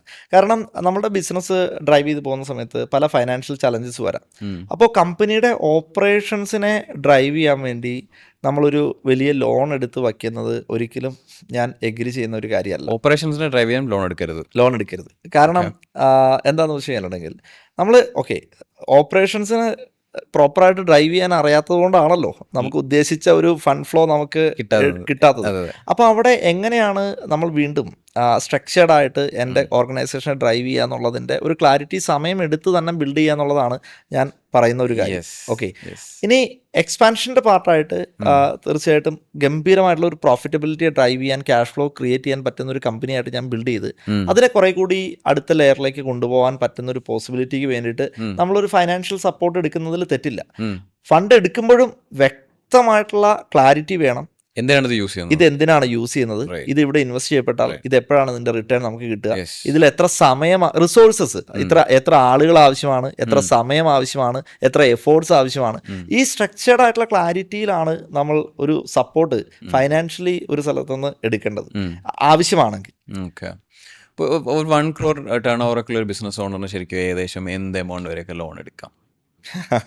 ഈ 1 crore ടേൺ ഓവർ എന്ന് പറയുന്നതിൻ്റെ അകത്ത് 50,000 രൂപയാണ് നെറ്റ് പ്രോഫിറ്റ് എന്ന് വിചാരിക്കുക. ഇതേ 1 crore ബിസിനസ് മറ്റൊരു കമ്പനിയിൽ ഒരു 10 ലക്ഷം രൂപ നെറ്റ് പ്രോഫിറ്റ് തരുന്നുണ്ടെന്ന് വിചാരിക്കുക, 10%. ഇതേ 1 crore ബിസിനസ് മറ്റൊരു കമ്പനിയിൽ -30 lakhs, അതായത് നെഗറ്റീവിലാണ് പോകുന്നതെന്ന് വിചാരിക്കുക. ഓക്കെ, അപ്പോൾ ഈ ഒരു ചോദ്യം ആ ബിസിനസ് മോഡലും ആ വ്യക്തിയുടെ ക്ലാരിറ്റിയും ഒക്കെ ബേസ് ചെയ്തുകൊണ്ട് എടുക്കേണ്ട ഡിസിഷനാണ്. സാർ, ഇപ്പോൾ നമ്മൾ അധികം MSMEകളെ കുറിച്ചാണ് സംസാരിച്ചിട്ടുള്ളത്. ഇപ്പോൾ ഒരു ചെറിയൊരു ബിസിനസ് തുടങ്ങുന്ന ആൾ, അദ്ദേഹം എന്ന് മുതലാണ് അദ്ദേഹത്തിൻ്റെ സാലറി സ്വന്തമായിട്ട് എടുക്കുന്നത്, അല്ലെങ്കിൽ അത് സാലറി എടുക്കാൻ പാടുണ്ടോ, അത് റീഇൻവെസ്റ്റ് ചെയ്യാണോ വേണ്ടത്? അതിലൊരു ക്ലാരിറ്റി തരുമോ? സാലറി ഡേ 1 മുതൽ എടുക്കണം. കാരണം ഒരു ഓർഗനൈസേഷനിൽ എപ്പോഴും നമ്മൾ മനസ്സിലാക്കേണ്ടത് ഒരു ബിസിനസ് ഓണറും ആ ഓർഗനൈസേഷനും രണ്ടാണ്. ഓക്കെ, ഒരു വ്യക്തിയെ ഈ കമ്പനിയിലുള്ളൂ, അത് ഓണറാണെന്ന് വിചാരിക്കുക, അപ്പോഴും കമ്പനിയും ബിസിനസ് ഓണറും രണ്ട് തന്നെയാണ്. ഓക്കെ, അപ്പോൾ ഈ ഓണറിന്റെ സാലറി ആണ് ഇപ്പോൾ ശ്രീരാഗ് സംസാരിച്ചതെങ്കിൽ അത് എക്സ്പെൻസ് എന്ന് പറയുന്ന ഹെഡിൽ വരുന്ന കാര്യമാണ്. ഓക്കെ, അപ്പോൾ കമ്പനിക്ക് ഒരു എക്സ്പെൻസ് ഉണ്ട്, അത് പ്രോഫിറ്റിലേക്ക് പോകേണ്ടതല്ല. അതേസമയം ഈ ഓണർ ബിസിനസ് ആണ് സ്റ്റാർട്ട് ചെയ്തിരിക്കുന്നതെങ്കിൽ അദ്ദേഹം ക്രിയേറ്റ് ചെയ്തെടുക്കേണ്ടത് പ്രോഫിറ്റബിലിറ്റിയാണ്. ഓക്കെ, അപ്പോൾ ഈ പ്രോഫിറ്റിനെ എപ്പോൾ വിഡ്രോ ചെയ്യണം എന്നുള്ളത് നമുക്ക് പ്ലാൻ ചെയ്യാം. എക്സ്പെൻസ് ആയിട്ടുള്ള സാലറി ഈ വ്യക്തി എടുക്കണം. അത് എടുക്കാൻ പാകത്തിന് ഇദ്ദേഹം എന്ത് ചെയ്യണം? ബിസിനസ് ചെയ്യണം, അതായത് സെയിൽസ് ചെയ്യണം, പ്രോഫിറ്റബിൾ ആയിട്ട് ഇത് ഡ്രൈവ് ചെയ്യണം. അപ്പോൾ ആ ഒരു ക്ലാരിറ്റിയിൽ എൻ്റെ കമ്പനിയിൽ എന്തൊക്കെ എക്സ്പെൻസുകൾ ഉണ്ട് എന്നുള്ളത് എഴുതുമ്പോൾ സാലറി നമുക്ക് വെക്കണം. പിന്നെ പ്രോഫിറ്റ് വിഡ്രോവൽ എന്ന് പറയുന്ന ആക്ടിവിറ്റി പല ആളുകളും പ്രോപ്പറായിട്ട് ചെയ്യാറില്ല. അതിൻ്റെ കാരണം എന്താണെന്ന് വെച്ചിട്ടുണ്ടെങ്കിൽ ഇത് എൻ്റെ കമ്പനിയാണല്ലോ, എപ്പോൾ വേണമെങ്കിലും എനിക്ക് എടുക്കാമല്ലോ, ഓക്കെ. ഇത് എത്ര പ്രോഫിറ്റ് ഉണ്ടായാലും ഇത് എനിക്ക് സ്വന്തമാണ്. അങ്ങനെയല്ല, ഓർഗനൈസേഷൻ ഡിഫറെൻ്റ് ആണ്. ഓക്കെ, അപ്പോൾ ഓർഗനൈസേഷനിൽ നിന്ന് ഡിസേർവിങ് ആയിട്ടുള്ള എത്ര പ്രോഫിറ്റബിലിറ്റി എടുക്കാം എന്നുള്ളതിൻ്റെ ക്ലാരിറ്റി, നമ്മളതിനെ വിളിക്കുന്നത് പേഴ്സണൽ മന്ത്ലി ഇൻകം എന്നാണ്. അത് വിഡ്രോ ചെയ്യാനുള്ള ഒരു പ്ലാൻ ഫ്യൂച്ചറിൽ അദ്ദേഹം ബിൽഡ് ചെയ്ത് വരുന്ന സമയത്ത് അദ്ദേഹത്തിന് ഉണ്ടാവണം. സാലറി ഡേ 1 മുതൽ കാൽക്കുലേറ്റഡ് ആണ്. അത് കൃത്യമായിട്ട് ഡോക്യുമെന്റ് ചെയ്യാൻ വേണം എന്നുള്ളത്. ഡോക്യുമെന്റ് ചെയ്യണം തീർച്ചയായിട്ടും. okay. കാരണം ഈ മനസ്സിലാക്കേണ്ട കാര്യം, ബിസിനസ് ചെയ്യുമ്പോൾ എക്സ്പെൻസുകളുണ്ട്. ഈ എക്സ്പെൻസ് സ്പെൻഡ് ചെയ്യുമ്പോൾ യഥാർത്ഥത്തിൽ ബിസിനസ് ഓണറിന് ഉണ്ടാവേണ്ടത് ഹാപ്പിനെസ് ആണോ അല്ലെങ്കിൽ ദുഃഖമാണോ ഉണ്ടാവേണ്ടത്? ദുഃഖമാണ് ഒരു ബിസിനസ് ഓണറിന് ഉണ്ടാവുന്നതെങ്കിൽ അദ്ദേഹം ഒരു റൈറ്റ് തോട്ട് പ്രോസസ്സിലല്ല നിൽക്കുന്നത്. കാരണം ഫണ്ട് ഇങ്ങനെ എറിയാൻ കൊടുക്കാൻ ഒരു മൈൻഡ് സെറ്റ് വേണം. അതാണ് യഥാർത്ഥത്തിൽ ബിസിനസ് ഓണറിന്റെ പണി. ഇത് കൊടുക്കുന്നതിനനുസരിച്ച് എറിയുന്നതിനനുസരിച്ചിട്ട് അത് ഉണ്ടാക്കാനായിട്ടുള്ള സ്കിൽ സെറ്റാണ് ബിസിനസ് ഓണറിന് ഉണ്ടാവേണ്ടത്. ഫൈനലി നമ്മൾ രണ്ടും കൂടി കൂട്ടിക്കഴിച്ച് നോക്കിയാൽ കമ്പനിയിൽ നെറ്റ് പ്രോഫിറ്റ് ഉണ്ടാവണം. ഇതാണ് ഗെയിം. അത് എല്ലാ വീക്കിലും, എല്ലാ മാസത്തിലും, എല്ലാ ക്വാർട്ടറിലും, എല്ലാ വർഷത്തിലും കൃത്യമായി സ്ട്രക്ചർഡായിട്ട് കൊണ്ടുപോകുക എന്ന് പറയുന്ന ഗെയിമിൽ മാസ്റ്ററി നേടുക. സാർ അവിടെ സാർ പറഞ്ഞതിൽ ഒരു ചെറിയ കോൺട്രഡിക്ഷൻ അല്ലേ? അതായത് നമ്മൾ ഇപ്പോൾ ആപ്പിളിൻ്റെ സ്റ്റോറി, മൈക്രോസോഫ്റ്റിൻ്റെ സ്റ്റോറിയൊക്കെ എടുക്കുന്ന സമയത്ത് അവരൊക്കെ ഇനീഷ്യൽ ടൈമിൽ പ്രത്യേകിച്ച് വലിയൊരു ക്യാപിറ്റലൊന്നും ഇല്ലാതെയാണല്ലോ സ്റ്റാർട്ട് ചെയ്യുന്നത്. അപ്പോൾ അതുകൊണ്ട് തന്നെ ഒരു സാലറി ഒന്നും, ഇവരുടെയൊക്കെ സ്റ്റോറി വായിച്ചു കഴിഞ്ഞാൽ നമുക്ക് കാണാം, നമ്മളൊരു പാഷൻ ഡ്രിവൺ ആയിട്ടൊരു ഗോളൊക്കെ വെച്ച് പോകുന്ന സമയത്ത് ഈ മന്ത്ലി ഇൻകം എന്ന് പറയുന്നത് നിർബന്ധമാണോ എടുക്കണമെന്ന്? എന്തുകൊണ്ടാണ് എടുക്കണം എന്ന് പറഞ്ഞതെന്ന് ചോദിച്ചാൽ, ഞാൻ ഖത്തറിൽ പോയ സമയത്ത് എന്നോടൊരു ബിസിനസ്സുകാരൻ പറഞ്ഞു, ഞാൻ 25 വർഷമായിട്ട് ഇവിടെ ബിസിനസ് ചെയ്യുന്നു, എൻ്റെ കമ്പനിയാണ്, കാശ് ഇഷ്ടം പോലെ വരുന്നു, കാശ് ഇഷ്ടം പോലെ പോകുന്നു, കമ്പനിയിൽ ഫണ്ട് ഉണ്ട്, ചിലപ്പോൾ ഫണ്ടില്ലാണ്ടാവും. ഞാൻ കഴിഞ്ഞ വർഷം നാട്ടിലൊരു വീട് വെച്ചു, 12 കോടി രൂപയായി. 12 കോടി രൂപ ഇതേ ബിസിനസ്സിൽ നിന്ന് ഞാനെടുത്ത് മാറ്റിയിട്ടും എൻ്റെ കമ്പനിയിൽ ഒരു ചലഞ്ചും ഉണ്ടായിട്ടില്ല. ആ 25 വർഷം കഴിഞ്ഞതിന് ശേഷമാണ് എനിക്ക് മനസ്സിലായത്, ഞാൻ ആദ്യം മുതലേ ഈ ഫണ്ട് പ്രോപ്പറായിട്ട് മാറ്റിയിരുന്നെങ്കിൽ ഇതുപോലെ തന്നെ ബിസിനസ്സിനെ ഡ്രൈവ് ചെയ്യാൻ പറ്റുമായിരുന്നു എന്നുള്ളത്. ആ ഫണ്ട് എടുത്ത് മാറ്റുക എന്ന് പറഞ്ഞാൽ എല്ലാം എടുത്ത് കൊണ്ടുപോകുക എന്നുള്ളതല്ല. ഇതൊക്കെ ഹാബിറ്റ് സിസ്റ്റത്തിന്റെ പാർട്ടാണ്. സാലറി വലുതോ ചെറുതോ എന്ന് ഞാൻ പറഞ്ഞില്ല. ഈ സാലറി നമ്മൾ എടുക്കുമ്പോഴാണ് നമ്മളവിടെ വർക്ക് ചെയ്യുന്നു. നാളെ ഈ വർക്ക് വേറെ ഏതോ ഒരു എംപ്ലോയി കൊണ്ടുവന്ന് ചെയ്യേണ്ടതാണ്. ഓക്കെ, അപ്പോൾ ആ വ്യക്തിയെ എങ്ങനെ നമുക്ക് ബിൽഡ് ചെയ്യാൻ പറ്റും? ഈ ക്ലാരിറ്റി എവിടെ നിന്നാണ് ഉണ്ടാവുന്നത്? ഈ ആക്ടിവിറ്റിയിൽ നിന്ന് തന്നെയല്ലേ. നമ്മളൊരു നോർമൽ 1000 കസ്റ്റമേഴ്സിന് ഉണ്ടാക്കുന്നതാണോ അല്ലെങ്കിൽ ഒരു 100 സൂപ്പർ ഫാൻസിന് ഉണ്ടാക്കുന്നതാണോ? ഏതാണ് നമ്മുടെ ബ്രാൻഡിന് ഏറ്റവും കൂടുതൽ ബെനിഫിഷ്യൽ ആവുന്നത്? ഈ 100 സൂപ്പർ ഫാൻസ് എന്ന് ഉദ്ദേശിച്ചത് റിപ്പീറ്റഡ് ആയിട്ട് നമ്മളുടെ പ്രൊഡക്റ്റ് പർച്ചേസ് ചെയ്തുകൊണ്ടിരിക്കുന്ന ആളുകളെ ക്രിയേറ്റ് ചെയ്യുന്നതാണോ, അതല്ലെങ്കിൽ ഇടയ്ക്ക് വന്ന് പർച്ചേസ് ചെയ്ത് ഒരു 1000 കസ്റ്റമേഴ്സിനെ ഉണ്ടാക്കുന്നതാണോ എന്നുള്ളതല്ല. ഞാൻ എപ്പോഴും പറയും, ഈ പറഞ്ഞ ശ്രീരാഗിന്റെ ഭാഷയിൽ 100 സൂപ്പർ കസ്റ്റമേഴ്സിനെ ക്രിയേറ്റ് ചെയ്യുന്നതായിരിക്കും. കാരണം ബിസിനസ് ഓണർ പഠിക്കേണ്ടത് എങ്ങനെയാണ് റിപ്പീറ്റഡ് കസ്റ്റമേഴ്സിനെ നമുക്ക് ഉണ്ടാക്കുക എന്നുള്ളതാണ്. അതിന്റെ കാരണം എന്താണ്? 1000 കസ്റ്റമേഴ്സിനെ ക്രിയേറ്റ് ചെയ്തെടുക്കാനായിട്ട് നമുക്ക് ഒരു എക്സ്പെൻസ് ഉണ്ട്, അല്ലെങ്കിൽ മാർക്കറ്റിംഗിന്റെ പാർട്ടിൽ നിന്ന് പല കാര്യങ്ങളും വരുന്നത്. അവൻ ഒരു തവണ നമ്മുടെ അടുത്ത് വന്ന് പർച്ചേസ് ചെയ്തു, അവൻ പിന്നീട് വരുന്നേ ഇല്ല എന്നുണ്ടെങ്കിൽ അത് വെറും 1 ടൈം പർച്ചേസാണ്. പക്ഷേ ഈ 100 കസ്റ്റമേഴ്സ് എന്ന് പറയുന്ന സ്ഥലത്ത് ഇവൻ റിപ്പീറ്റഡ് ആയിട്ട് പർച്ചേസ് ചെയ്യുന്നു എന്ന് പറഞ്ഞാൽ ആദ്യത്തെ ഒരു തവണ മാത്രമേ ഈ കസ്റ്റമറിനെ നമ്മളുടെ കമ്പനിയുടെ പ്രൊഡക്റ്റ് യൂസ് ചെയ്യാൻ, സർവീസ് എടുക്കാനായിട്ട് നമ്മൾ പഠിപ്പിച്ചിട്ടുള്ളൂ. പിന്നെ അവൻ റിപ്പീറ്റഡ് ആയിട്ട് ചെയ്യുമ്പോൾ അവിടെ ഒന്നും എക്സ്പെൻസ് ഇല്ല. അതിന്റെ അർത്ഥം കമ്പനിയുടെ പ്രോഫിറ്റബിലിറ്റി ഡ്രൈവ് ചെയ്യുന്നു എന്നുള്ളതാണ്. ഇനി ഈ പ്രൊഡക്റ്റ് ഇഷ്ടപ്പെടുന്ന ഫാൻസ് എന്ന് പറഞ്ഞതുകൊണ്ട് ഈ ഫാൻസ് എന്തായാലും പുതിയ ഫാൻസിനെ ക്രിയേറ്റ് ചെയ്തുകൊണ്ടിരിക്കും.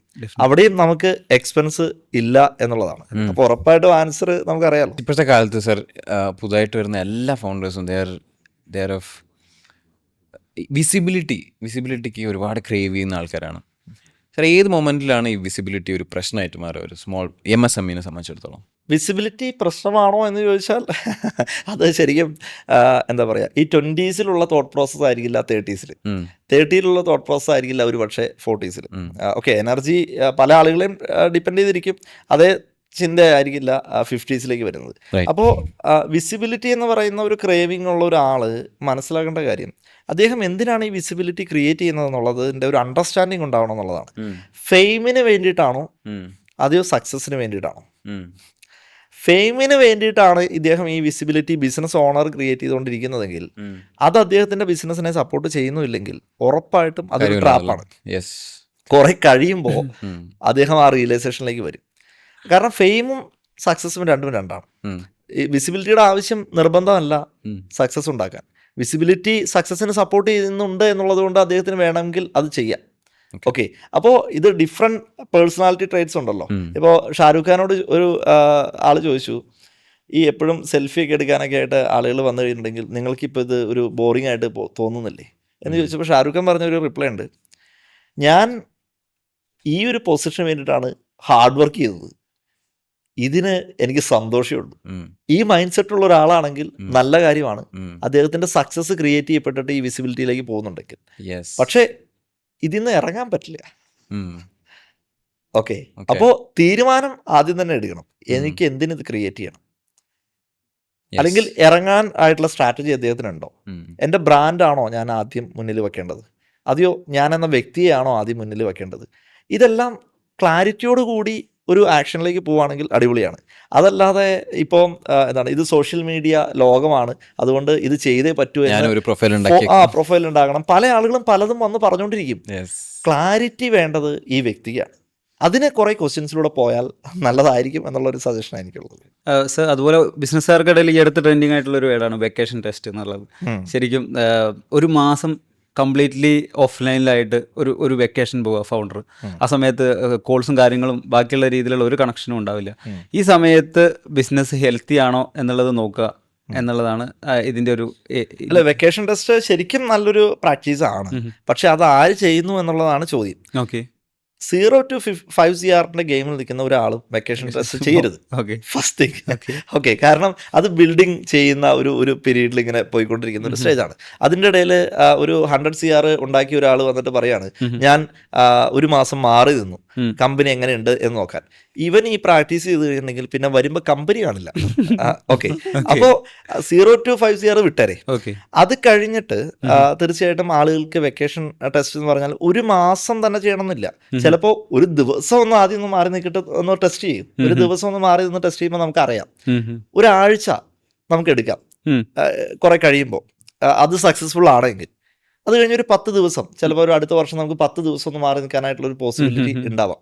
കാരണം എവിടെ എത്ര സമയം ഗ്യാപ്പിൽ നിൽക്കണം, ആ സമയത്ത് കമ്പനിയിൽ എന്ത് സംഭവിക്കുന്നു, ഇത് തിരിച്ചു വന്ന് കൃത്യമായിട്ട് ഒബ്സർവ് ചെയ്യണം.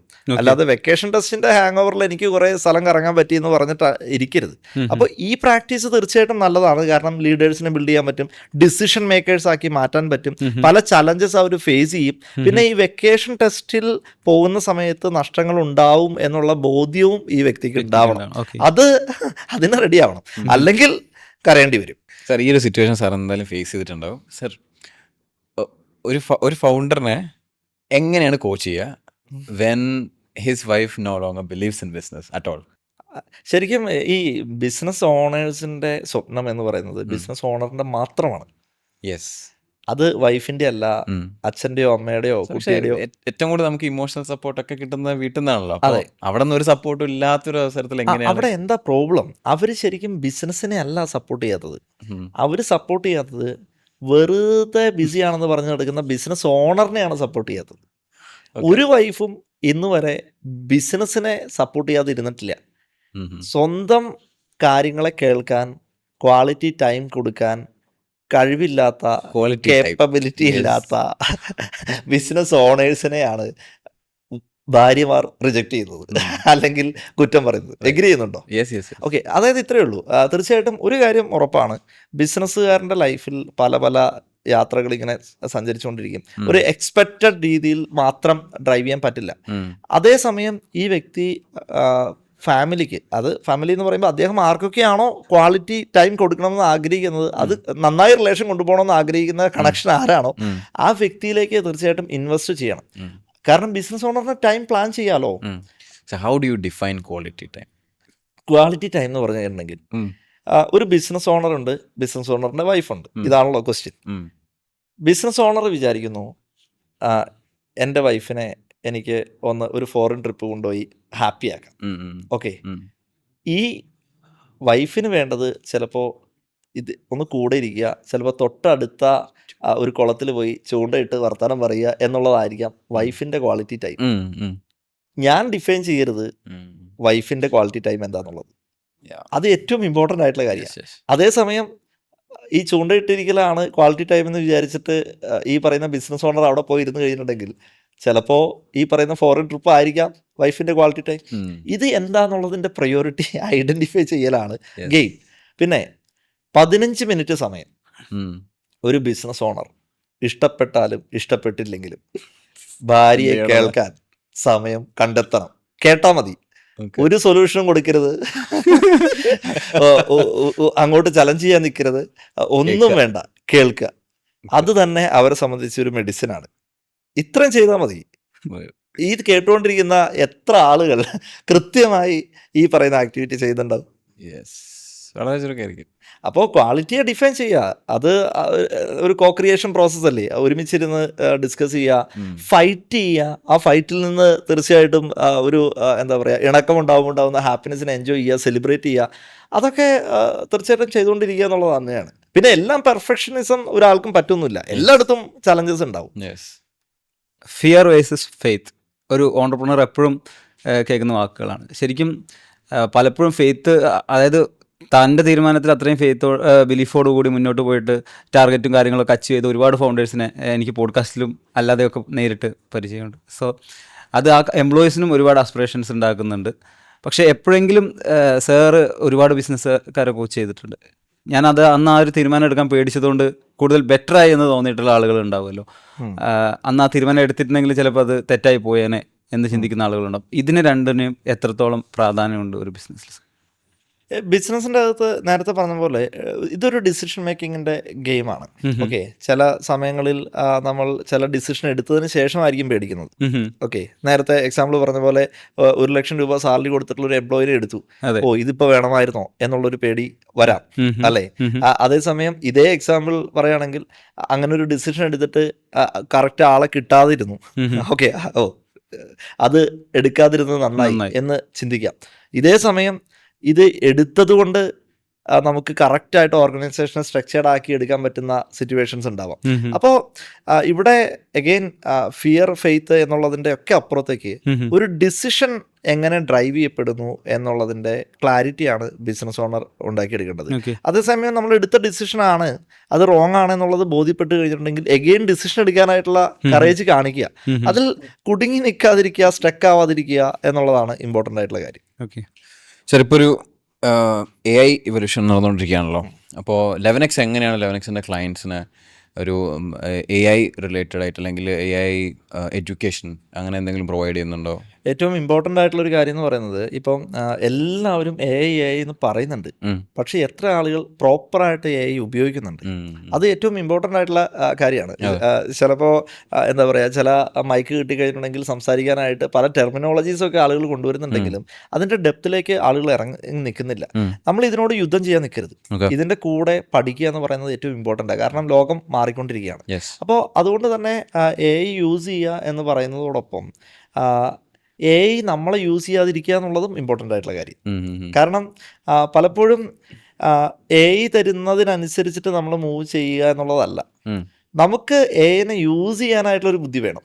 ഓക്കെ, അത് സ്ട്രക്ചേർഡ് ആയിട്ട് നമ്മൾ പഠിച്ചെടുക്കേണ്ട കാര്യങ്ങളാണ്. AI പറയുന്നത് എല്ലാം ശരിയാണ് എന്നുള്ള രീതിക്കും എടുക്കാൻ പാടില്ല. അപ്പോൾ ശരിക്കും 11X ഒരു ഗംഭീരമായിട്ടുള്ള പ്രൊഡക്റ്റ് ഡെവലപ്മെന്റിലാണ് നിൽക്കുന്നത്. അത് അനൗൺസ് ചെയ്യാറായിട്ടില്ല. MSME സെക്ടേഴ്സിലുള്ള ബിസിനസ് ഓണേഴ്സിനെ ഏറ്റവും കൂടുതൽ സപ്പോർട്ട് ചെയ്യാൻ പോകുന്ന അതിഗംഭീരമായിട്ടുള്ള ഒരു പ്രൊഡക്റ്റ് R&D ഒക്കെ ഓൾമോസ്റ്റ് കഴിഞ്ഞ് അതിൻ്റെ ഡെവലപ്മെൻറ്റ് സ്റ്റേജിൽ നിൽക്കുകയാണ്. അത് റിലീസ് ചെയ്യാറാവുന്ന സമയത്ത് തീർച്ചയായിട്ടും നമ്മൾ അനൗൺസ് ചെയ്യുന്നുണ്ടാവും. ഓക്കെ, 11Xനെ സംബന്ധിച്ചിടത്തോളം ഇപ്പോൾ എനിക്കൊക്കെ കൂടുതൽ ഇമ്പാക്റ്റ് ഉണ്ടായിരുന്നത് ടൂൾസ് ആയിരുന്നു. ഇനീഷ്യൽ ടൈം തൊട്ട് തന്നിട്ടുള്ള ടൂൾസ്, ഇപ്പോൾ നമ്മൾ യൂസ് ചെയ്യുന്ന CEO ഡാഷ്ബോർഡ് എന്ന് പറയുന്ന ഒരു ടൂള് ബെസ്റ്റാണ്. ലൈക്ക് എല്ലാ ഫങ്ഷണാലിറ്റി എല്ലാം കവർ ചെയ്യുന്ന ഒരു ടൂളാണ്. അതപ്പോൾ AI-ലും ഇതേപോലെ ഒരു പ്രൊഡക്റ്റ് വരുന്ന സമയത്ത് അതും ഒരുപാട് ബിസിനസ്സുകാരെ ചേഞ്ച് ചെയ്യാൻ 100%. ഞാൻ എന്തുകൊണ്ടാണ് ഇപ്പോൾ ഇനീഷ്യലി ഇപ്പോൾ AI വരുന്നതിന് മുമ്പ് തന്നെ ഞാൻ ബേസിക്കലി ഒരു സോഫ്റ്റ്വെയർ എഞ്ചിനീയറാണ്. എനിക്ക് എപ്പോഴേ ഇപ്പോൾ നമ്മൾ കോച്ച് ചെയ്യുന്ന എല്ലാ ടൂൾസിനെയും ഒരു സോഫ്റ്റ്വെയർ പ്രൊഡക്റ്റ് ആയിട്ട് മാറ്റി ഇത് സെല്ല് ചെയ്ത് കാശുണ്ടാക്കാൻ പറ്റുന്ന പോസിബിലിറ്റി ഉണ്ട്. പക്ഷേ എന്തുകൊണ്ട് ഇത് ചെയ്തില്ല എന്ന് ചോദിച്ചിട്ടുണ്ടെങ്കിൽ പല കമ്പനീസിലും പല സോഫ്റ്റ്വെയർസും ഒക്കെ മേടിച്ച് ഇൻസ്റ്റാൾ ചെയ്ത് വച്ചിരിക്കുന്ന കമ്പനീസിൽ 79% ആളുകൾ ഇതൊന്നും തൊട്ടു പോകുന്നില്ല. ഓക്കെ, സിസ്റ്റം ഉണ്ട്, ERP ഉണ്ട്, അതുണ്ട്, ഇതുണ്ട്. പക്ഷേ ഇത് എത്രത്തോളം പ്രൊഡക്റ്റീവായിട്ട് ഉപയോഗിക്കുന്നുണ്ട് എന്ന് പറയുന്ന ഒരു ക്വസ്റ്റ്യൻ ഉണ്ട്. അതുകൊണ്ട് ബിസിനസ് ഓണേഴ്സ് കൃത്യമായിട്ട് എന്തെല്ലാമാണ് എല്ലാ ഡിപ്പാർട്ട്മെന്റ് വൈസ് ടൂൾസുകൾ ഉപയോഗിക്കേണ്ടതെന്നുള്ളതിന്റെ ക്ലാരിറ്റിയിലേക്ക് എത്തിക്കുക എന്ന് പറയുന്നത് ലെവണക്സിനെ സംബന്ധിച്ച് ഏറ്റവും ഇമ്പോർട്ടൻ്റ് ആയിട്ടുള്ള ഒരു ഫേസ് ആയിരുന്നു കഴിഞ്ഞൊരു 6 വർഷത്തിൽ നമ്മൾ ചെയ്തിട്ടുണ്ടായിരുന്നു. അപ്പോൾ നമ്മുടെ ടൂൾസ് എല്ലാം അത്രയും ഇമ്പാക്റ്റുകൾ ഉണ്ടാക്കിയിട്ടുണ്ട്. അപ്പോൾ ഇനി അതിനെ ഡയറക്റ്റ്ലി ഒരു പ്രൊഡക്റ്റ് ലൈൻ ആക്കുക എന്നുള്ളതല്ല ഞാൻ ഉദ്ദേശിക്കുന്നത്. അതിൻ്റെ അപ്പുറത്തേക്ക് നേരത്തെ പറഞ്ഞതുപോലെ നമ്മളുടെ കമ്പനിയിൽ ഒരു പീപ്പിൾ ഡിപ്പെൻഡൻ്റ് ആയിട്ടുള്ള ഒരു ഓർഗനൈസേഷൻ നടത്തുന്ന ഒരു കമ്പനി ആണെങ്കിൽ അതിന് പകരം സിസ്റ്റത്തിലേക്ക് എങ്ങനെ സ്വിച്ച് ചെയ്യാം, ആ സിസ്റ്റത്തിൽ കേപ്പബിൾ ആയിട്ടുള്ള ടീം മെമ്പേഴ്സ് എങ്ങനെയാണ് അവരുടെ കരിയറും കൂടി ബിൽഡ് ചെയ്തുകൊണ്ട് മുന്നോട്ട് പോകാൻ പറ്റുന്നത്. ഇത് തീർച്ചയായിട്ടും ഈ നാടിന് വേണ്ടിയിട്ടുള്ള ഒരു സമർപ്പണം കൂടിയാണ് ഈ പറയുന്ന കാര്യങ്ങളെല്ലാം, ലെവണക്സ് ചെയ്യുന്ന എല്ലാ കാര്യങ്ങളും.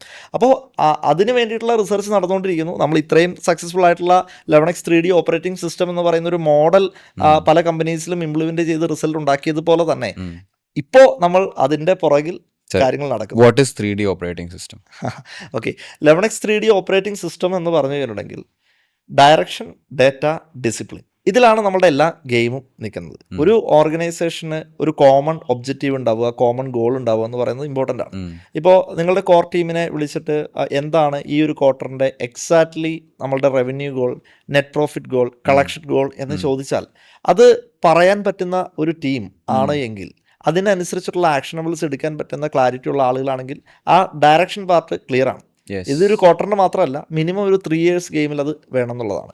അതേസമയം ഇത് ഫിക്സ് ചെയ്തുകൊണ്ട് കാര്യമില്ല, എല്ലാം നമ്പറിൽ നമുക്ക് ക്ലാരിറ്റി കൊണ്ടുവരാനായിട്ട് പറ്റണം.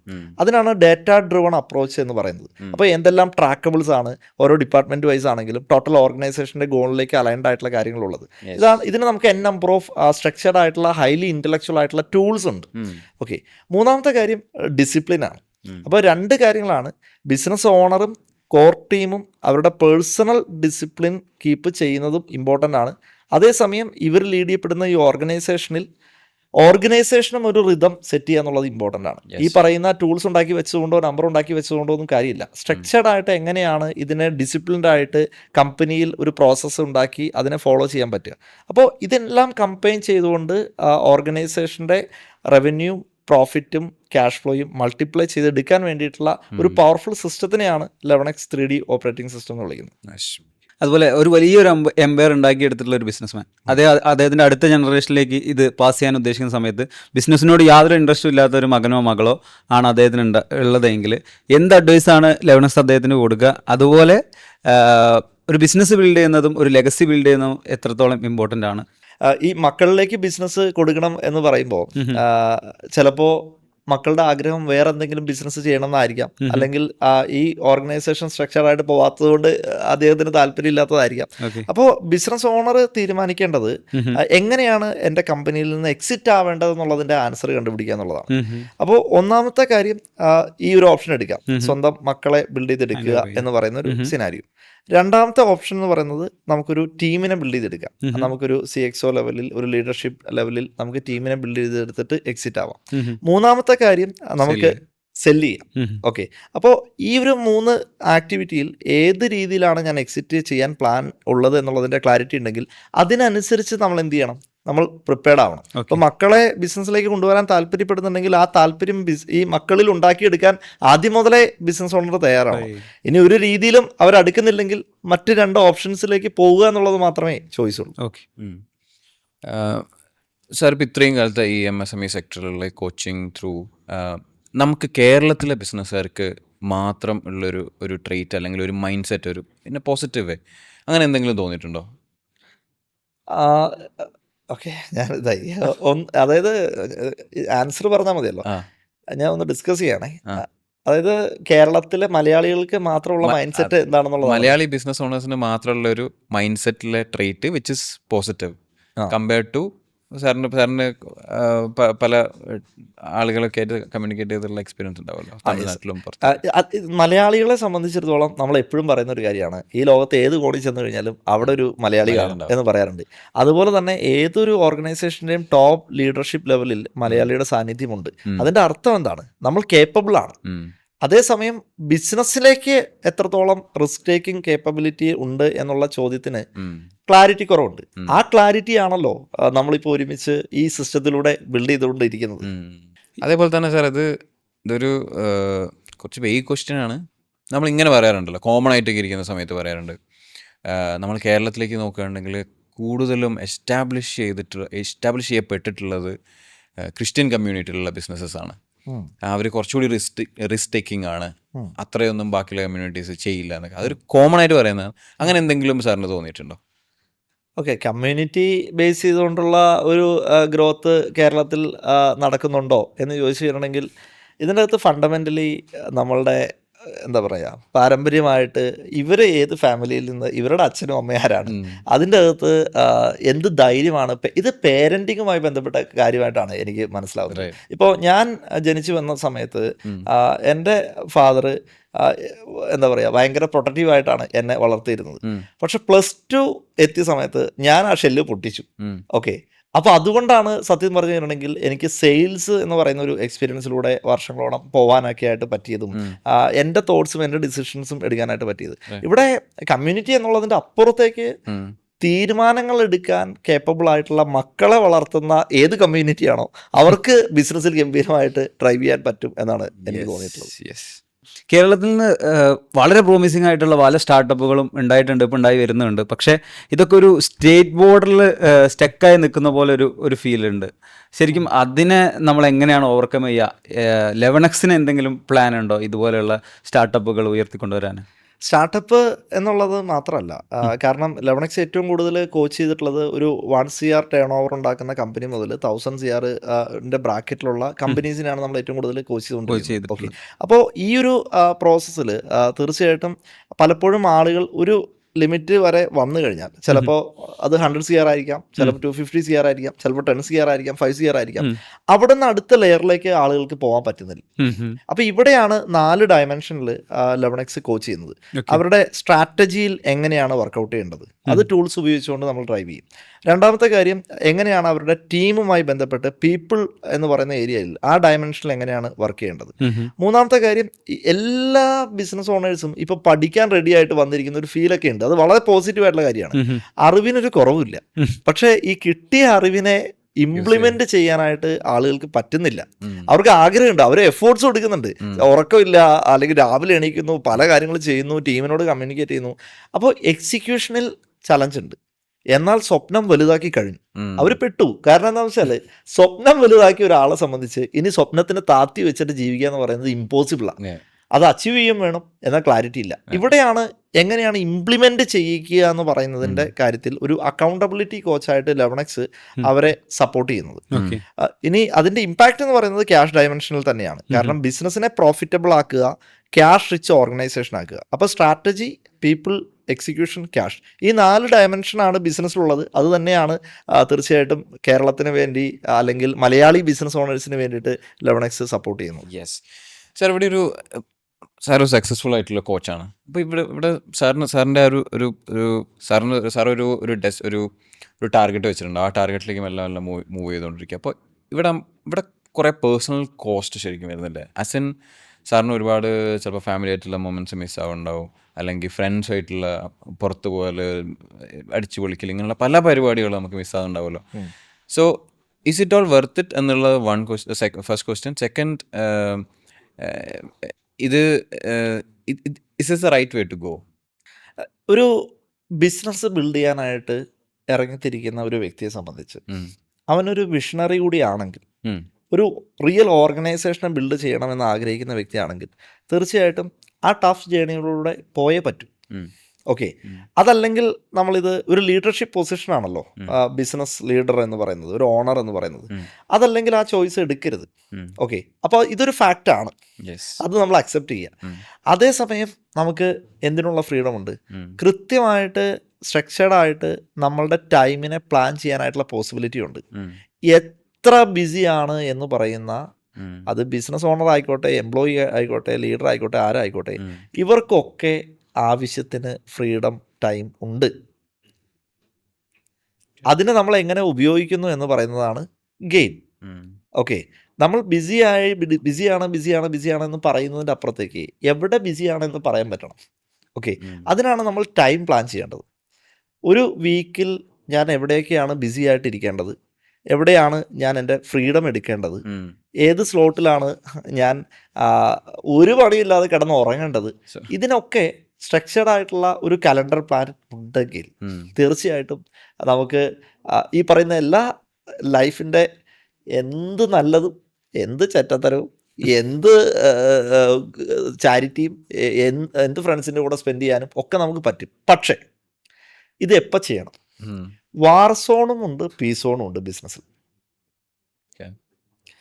ബിസിനസ്സിൽ അത്രയും ഇമ്പോർട്ടൻ്റ് ആയിട്ടുള്ള ഇൻവോൾവ്മെൻറ്റ് വരേണ്ട സമയത്ത് ബിസിനസ് ഓണർ കയറി ഫ്രീഡത്തിനും അല്ലെങ്കിൽ ഫ്രണ്ട്സിൻ്റെ കൂടെ കറങ്ങാനും അല്ലെങ്കിൽ അവൻ്റെ തോന്നിവാസം കാണിക്കാനും പോരുത്. ഓക്കെ, പീസ് സോണിലാണ് നിൽക്കുന്നതെങ്കിൽ, എന്താണ് പീസ് സോൺ എന്ന് പറഞ്ഞാൽ എൻ്റെ ഡിപ്പെൻഡൻസി ഇല്ലാതെ തന്നെ എൻ്റെ ടീം മെമ്പേഴ്സ് കൃത്യമായിട്ട് കാര്യങ്ങളെ എക്സിക്യൂട്ട് ചെയ്യുന്നു എന്ന് പറയുന്ന ഒരു ഫീലിൽ നിൽക്കുന്ന സമയത്ത് അവൻ ആ സ്പേസ് എടുക്കാം. എന്നാൽ നേരെ തിരിച്ച് അതിൽ നിന്ന് ഒളിച്ചോടുന്ന രീതിയിൽ വാർ സോണിൽ നിൽക്കേണ്ട സമയത്ത് പീസ് സോൺ എടുത്തു കഴിഞ്ഞിട്ടുണ്ടെങ്കിൽ കളി കയ്യിൽ നിന്ന് പോകുന്നത് അറിയില്ല. സാർ, അതുപോലെ കേരളത്തിൽ ഒരുപാട് ബിസിനസ് കോച്ചിങ് കമ്പനീസ് ഉണ്ട്. പക്ഷേ അതിൽ നിന്നൊക്കെ 11X എങ്ങനെയാണ് വ്യത്യസ്തമായിരിക്കുന്നത്? 11Xൻ്റെ ഡിഫറൻസ് എന്ന് പറയുന്നത് തീർച്ചയായിട്ടും ആദ്യം എനിക്ക് അപ്രീഷിയേറ്റ് ചെയ്യാനുള്ളത് ഈ പറയുന്ന വളരെ സക്സസ്ഫുൾ ആയിട്ടുള്ള ഒരുപാട് കോച്ചസിനോടും ട്രെയിനേഴ്സിനോടും ഒക്കെ തന്നെയാണ്. കാരണം അവരാണ് ബിസിനസ് ഓണേഴ്സിനെ റിയൽ ആയിട്ട് എന്താണ് റിയൽ ബിസിനസ്സിൻ്റെ പല അറിവും അല്ലെങ്കിൽ മോട്ടിവേഷനും അല്ലെങ്കിൽ ഗോൾ സെറ്റിങ്ങും ഒക്കെ പഠിപ്പിച്ച് വച്ചിരിക്കുന്നത്. ഇത് ഇംപ്ലിമെൻ്റ് ചെയ്യാൻ പറ്റാതെ കരയുന്ന, വേദനിക്കുന്ന, നെക്സ്റ്റ് സ്റ്റെപ്പ് എങ്ങനെ പോകണം എന്ന് അറിയില്ലാതെ നിൽക്കുന്ന ഒരുപാട് ബിസിനസ് ഓണേഴ്സ് ഉണ്ട്. അവർക്ക് വേണ്ടുന്ന സൊല്യൂഷനാണ് ഇംപ്ലിമെൻറ്റേഷൻ സൈഡിൽ 11X യഥാർത്ഥത്തിൽ ചെയ്തുകൊണ്ടിരിക്കുന്നത്. അപ്പോൾ ഡിഫറൻസ് എന്ന് പറഞ്ഞു കഴിഞ്ഞിട്ടുണ്ടെങ്കിൽ നമ്മളെപ്പോഴും നമ്പർ ഡ്രിവൺ ആയിട്ടാണ് പോകുന്നത്. 5 കാര്യങ്ങളിൽ റിസൾട്ട് അവർക്കുണ്ടായിട്ടില്ല എന്നുണ്ടെങ്കിൽ അതിൻ്റെ അർത്ഥം 11Xലേക്ക് വന്ന് ആ പ്രോസസ്സിനെ എക്സ്പീരിയൻസ് ചെയ്തുകൊണ്ട് അവർക്ക് ഗുണം കിട്ടിയിട്ടില്ല എന്നുള്ളതാണ് ഞങ്ങൾ ഡിഫൈൻ ചെയ്യുന്നത്. അതിലൊന്ന് ഓർഗനൈസേഷൻ്റെ റവന്യൂ ആണ്, അത് ഗ്രോത്തിലേക്ക് വരണം. 2 ഗ്രോസ് പ്രോഫിറ്റ് ആണ്. 3 നെറ്റ് പ്രോഫിറ്റ് ആണ്. 4 ക്യാഷ് ഫ്ലോ ആണ്. 5 ഇവരുടെ പേഴ്സണൽ പ്രോഫിറ്റ് വിഡ്രോവൽ കൃത്യമായിട്ട് എടുക്കുക എന്ന് പറയുന്ന കാര്യമാണ്. അപ്പോൾ ഈ 5 കാര്യങ്ങളിൽ ഇമ്പാക്റ്റ് ഉണ്ടാക്കാൻ വേണ്ടിയിട്ട് തീർച്ചയായിട്ടും നേരത്തെ ജിജിനോട് പറഞ്ഞതുപോലെ തന്നെ 11X 3D ഓപ്പറേറ്റിംഗ് സിസ്റ്റം നമ്മൾ ബിൽഡ് ചെയ്ത് കഴിഞ്ഞു. അപ്പോൾ ഏറ്റവും വലിയൊരു ഹാപ്പിനെസ് എന്ന് പറയുന്നത് ഇപ്പോൾ നമുക്ക് കിട്ടുന്ന റെസ്പോൺസ് ആണ്. കാരണം എല്ലാ വർഷവും പബ്ലിക്കലി നമ്മൾ ഒരു തവണ മാത്രമാണ് ഫിസിക്കൽ ഇവൻറ്റ് നടത്താറുള്ളത്. 11X കേരളം ബിസിനസ് സബ്മിറ്റ് 2026 എന്ന് പറയുന്ന ഒരു ഇവൻറ്റ് നമ്മൾ ഈ വരുന്ന ജൂലൈ 1 ബുധനാഴ്ച സിയാൽ കൺവെൻഷൻ സെൻറ്ററിൽ വെച്ച് നടത്താൻ പോവാണ്. അപ്പോൾ ഇതിനു മുമ്പ് നടത്തിയ പ്രോഗ്രാംസുകളിൽ ഞങ്ങൾ അത്രയും മാർക്കറ്റിലേക്കൊന്നും ഇറങ്ങിയിട്ടുണ്ടായിരുന്നില്ല. അപ്പോൾ ഈ വർഷം ഈ മാർക്കറ്റിംഗ് ഒന്ന് എക്സ്പീരിയൻസ് ചെയ്യാം എന്നുള്ള രീതിക്ക് ഞങ്ങളൊരു 1-2 വീഡിയോ ഇട്ടപ്പോൾ കിട്ടുന്ന റെസ്പോൺസ് അത് തീർച്ചയായിട്ടും നമ്മുടെ മാർക്കറ്റിംഗ് ടീമൊക്കെ ഗ്രൂപ്പുകളുടെ എണ്ണം ഇങ്ങനെ കൂട്ടിക്കൊണ്ടിരിക്കുകയാണ്. അത്രയധികം എൻക്വയറീസ് ആണ് നമ്മളിലേക്ക് ഒഴുകിക്കൊണ്ടിരിക്കുന്നത്.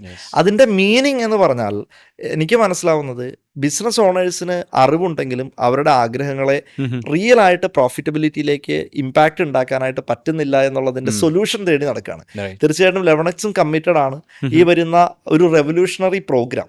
ആ പ്രോഗ്രാമിൽ എന്താണ് 11X 3D ഓപ്പറേറ്റിംഗ് സിസ്റ്റം എന്നുള്ളതും ഇത് ഉപയോഗിച്ചുകൊണ്ട് നമ്മളുടെ കമ്മ്യൂണിറ്റിയിലുള്ള ബിസിനസ് ഓണേഴ്സ് അവരുടെ പ്രോഫിറ്റബിലിറ്റിയെ 100 ടൈംസും അല്ലെങ്കിൽ അവരുടെ ടീമിനെ, അവരുടെ ഗ്രോത്തിനെ എങ്ങനെ ക്രിയേറ്റ് ചെയ്തു എന്നുള്ള റിയൽ ഹാൻഡ്സ് ഓൺ എക്സ്പീരിയൻസ് ചെയ്യാൻ പറ്റുന്ന ഒരു രീതിയിലാണ് ആ കംപ്ലീറ്റ് പ്രോഗ്രാം നമ്മൾ സ്ട്രക്ചർ ചെയ്തിരിക്കുന്നത്. കാരണം ആ പ്രോഗ്രാം ഒരു ഒറ്റ ദിവസത്തെ ഇവന്റ് മാത്രമല്ല.